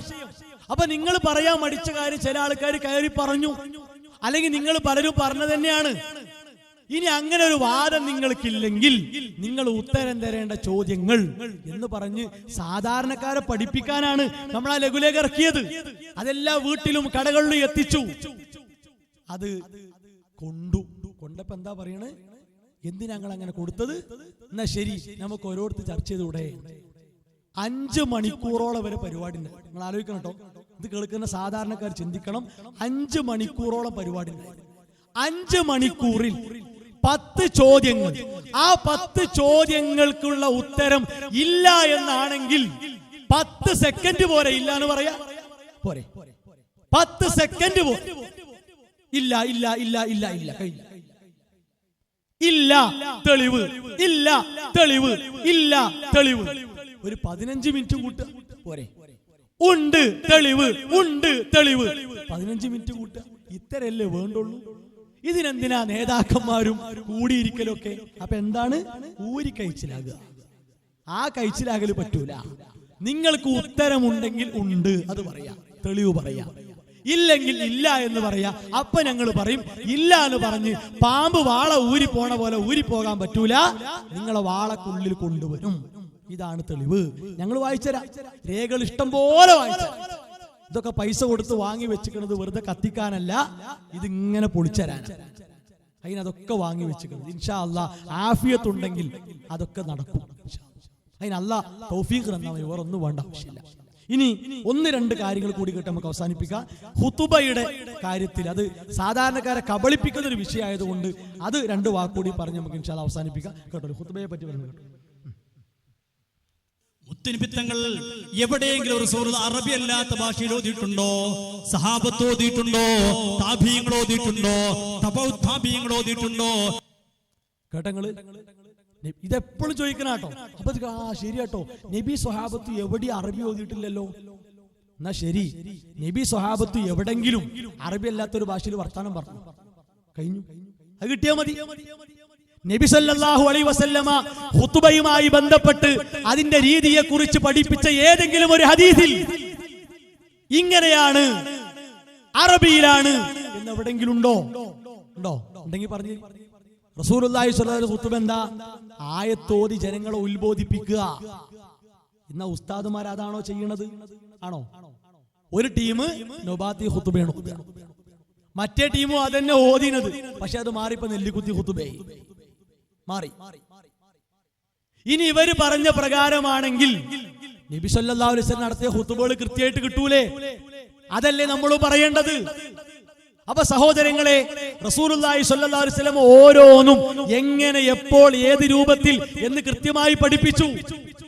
അതാണ് നമ്മൾ പറയുന്നത്. ഖുതുബയുടെ അർക്കാനുകളൊക്കെ അറബിയിൽ വേണം, മറ്റേ ജനങ്ങൾക്ക് തിരിയണ ഭാഷയിലാകണം, ആൾക്കാർക്ക് മനസ്സിലാകുന്ന രൂപത്തിലാകണം. അല്ലാതെ എന്താ തിരിയ?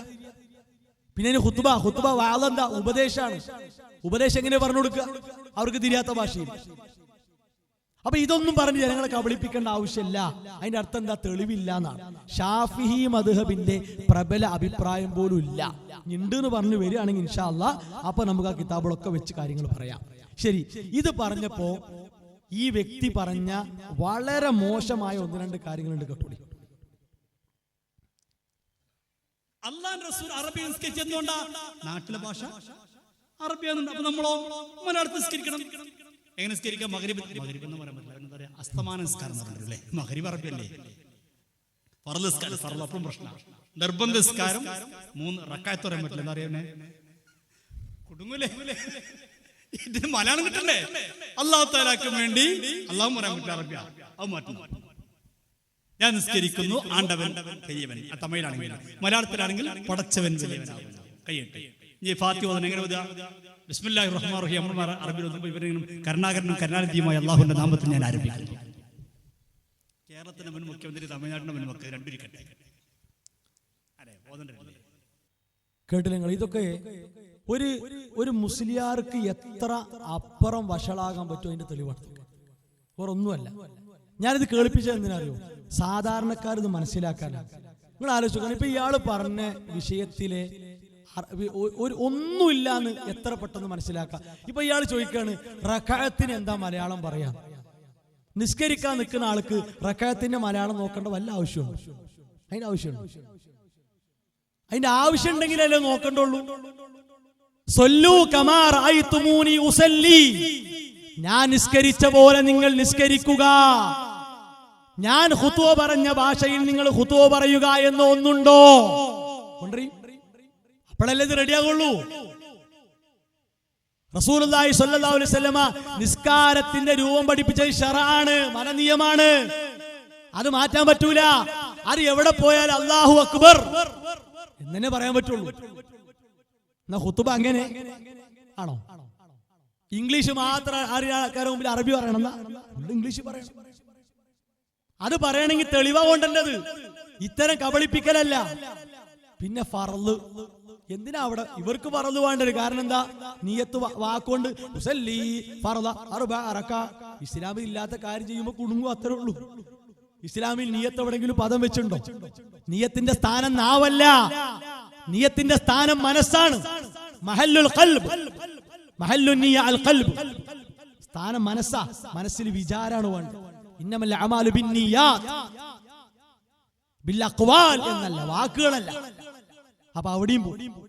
പിന്നെ അല്ലാഹു അക്ബർ, അല്ലാഹു പെരിയവൻ, അല്ലാഹു എന്തൊക്കെ സഹോദരങ്ങൾ ആലോചിച്ചു. ഇങ്ങനൊക്കെ ഒരാൾ കോമാളിയാകുക എന്ന് പറഞ്ഞ വിഷയദാരിദ്ര്യല്ലേ? അല്ല എന്താ? ഒന്നും പറയാല്ല എന്നല്ല, വിഷമം കൊണ്ട് പറയണം. ഇങ്ങനൊന്നും ജനങ്ങളുടെ മുമ്പിൽ നിങ്ങൾ വഷളാകണ്ടെന്ന് പറയണം. അല്ല, അങ്ങനെ ആണെങ്കിൽ നമുക്ക് പ്രശ്നമല്ല. പക്ഷെ ആളുകളത് ബോധ്യപ്പെടുത്തൽ ഞങ്ങളെ ബാധ്യതയാണ്. അല്ലാഹു അക്ബർ തന്നെ പറയേണ്ടത്. അവിടെ മലയാളം ഒരു ഭാഷയും വേണ്ട, അവിടെ അല്ലാഹു അക്ബർ. പിന്നെ കാണാൻ ആലോചിച്ച് നോക്കാണ്. സാധാരണക്കാരെ ചിന്തിച്ചോളി. സമസ്ത ഉസ്താദുമാരെ എഴുതിയ എത്ര പരിഭാഷ ഉണ്ട് അല്ലേ? KV കൂറ്റനാട് എഴുതിയ പരിഭാഷ ഉണ്ട്, തങ്ങന്മാർ എഴുതിയ പരിഭാഷ ഉണ്ട് ഇല്ലേ? ആ പരിഭാഷ എടുത്തിട്ട് ബിസ്മില്ലാഹിർ റഹ്മാനിർ റഹീം എന്താ അതിന്റെ അർത്ഥം? പരമകാരുണികനും കരുണാനിധിയുമായ അള്ളാഹുവിന്റെ നാമത്തിൽ എന്നല്ലേ? അതറിയുന്നൊരു മുസ്ലിയാരല്ലേ ഇയാള്? എന്താ പറഞ്ഞത്? കരുണാനിധി, കരുണാകര. ഇതൊക്കെ മനഃപൂർവ്വം നിങ്ങൾ അള്ളാഹിനെ പരിഹസിക്കലല്ലേ? നിങ്ങൾക്ക് അള്ളാഹുവിൽ എന്ത് വിശ്വാസം? അള്ളാഹുവിന്റെ നാമങ്ങൾക്ക് എന്താദരവും എന്ത് ബഹുമാനവുമാണ് നിങ്ങൾ കൊടുക്കുന്നത്? തിരുത്തണം, നിങ്ങൾക്ക് മാപ്പ് പറയണം. പടച്ച റബ്ബിനെ പറ്റി ഞങ്ങൾ ഈ പറഞ്ഞു. പച്ച മലയാളത്തിൽ നിങ്ങളെ പരിഭാഷകളിൽ എഴുതിയിട്ടില്ലേ? അതെങ്കിലും ഒന്ന് എടുത്ത് വായിച്ചൂടെ നിങ്ങൾക്ക്? ഈ തോന്നിയാസം പറയണോ? ആ പരിഭാഷ നിവർത്തി വെച്ച് വായിച്ചൂടെ? ഞങ്ങളെ കുറ്റപ്പെടുത്താൻ ഞങ്ങൾ പിഴവിന്റെയും വ്യതിയാനത്തിന്റെയും ആളുകളാണെന്ന് ഇത്ര ഇടങ്ങാറായി അള്ളാനെ കുറ്റപ്പെടുത്തി നിങ്ങൾ പറയണ്ട. മനസ്സിലായില്ലേ? നിങ്ങൾ അങ്ങനെ പറയണ്ട, വിഷമം കൊണ്ട് പറയും. അതുകൊണ്ടാ ചോദിക്കണേ, എന്ത് വിശ്വാസമാണ് അള്ളാഹുവിലുള്ളത്? തൗബ ചെയ്ത് മടങ്ങിക്കൂടി. ചെറിയ കാര്യമല്ല സഹോദരങ്ങളെ. ഇത്ര വലിയ ശിർക്കിലും അനാചാരങ്ങളിലും ഈ ഉസ്താദുമാർ, പുരോഹിതന്മാർ പെട്ടുപോയത് കൊണ്ടാണ് നമ്മൾ വളരെ സ്നേഹത്തോടെ ഇതൊക്കെ പറയുന്നത്. അതുകൊണ്ട് ഇതൊരാക്ഷേപിക്കലോ വെറുപ്പിക്കലോ കുറ്റപ്പെടുത്തലോ ഒന്നുമല്ല. എല്ലാ തെളിവ് വെച്ചാ പറഞ്ഞത് അല്ലെ? ആ തെളിവ് ഇനി വായിക്കണേ സമയം കൂടിപ്പോയി.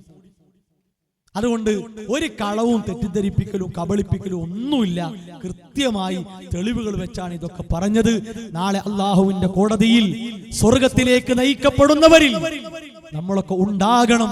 അതിന് സൗഭാഗ്യം ലഭിക്കണം എന്നതുകൊണ്ട് മാത്രമാണ് ഈ കാര്യങ്ങൾ ഇത്ര ഗൗരവത്തിൽ കുറച്ചൊക്കെ വാക്കുകൾ പ്രയോഗിച്ചുകൊണ്ട് ഈ കാര്യങ്ങൾ പറഞ്ഞത്. അതിനാൽ ഇത് കൃത്യമായി ഉൾക്കൊണ്ട് മനസ്സിലാക്കി മുജാഹിദ് പ്രസ്ഥാനം ഒരു പിഴവും ഇവിടെ പഠിപ്പിക്കുന്നില്ല. കൃത്യമായ തൗഹീദ്, കൃത്യമായ സുന്നത്ത്, കൃത്യമായ പ്രമാണങ്ങൾ, അതാണ് അതിന്റെ ഹുതുബകളിലൂടെയും പ്രഭാഷണങ്ങളിലൂടെയും ചർച്ചകളിലൂടെയും എല്ലാം ഉള്ളത്. ഇവിടെ നമ്മുടെ സലഫി പള്ളി എല്ലാവരും ഉപയോഗപ്പെടുത്തുക. വെള്ളിയാഴ്ചകളിൽ അവിടെ പോകുക, ഹുതുബ കേൾക്കുക, ക്ലാസ്സുകളിൽ പങ്കെടുക്കുക. സഹോദരങ്ങളെ, ദീന് കൃത്യമായി മനസ്സിലാക്കുക. അല്ലാഹു സുബ്ഹാനഹു വ തആല മരണം വരെ അത് ഉൾക്കൊണ്ട് പഠിച്ച് മനസ്സിലാക്കി മുന്നോട്ട് പോകാനുള്ള തൗഫീഖ് നമുക്ക് പ്രദാനം ചെയ്യുമാറാകട്ടെ. വസല്ലല്ലാഹു അലാ മുഹമ്മദ് വഅലാ ആലിഹി വഅസ്ഹാബിഹി അജ്മഈൻ വൽഹംദുലില്ലാഹി റബ്ബിൽ ആലമീൻ.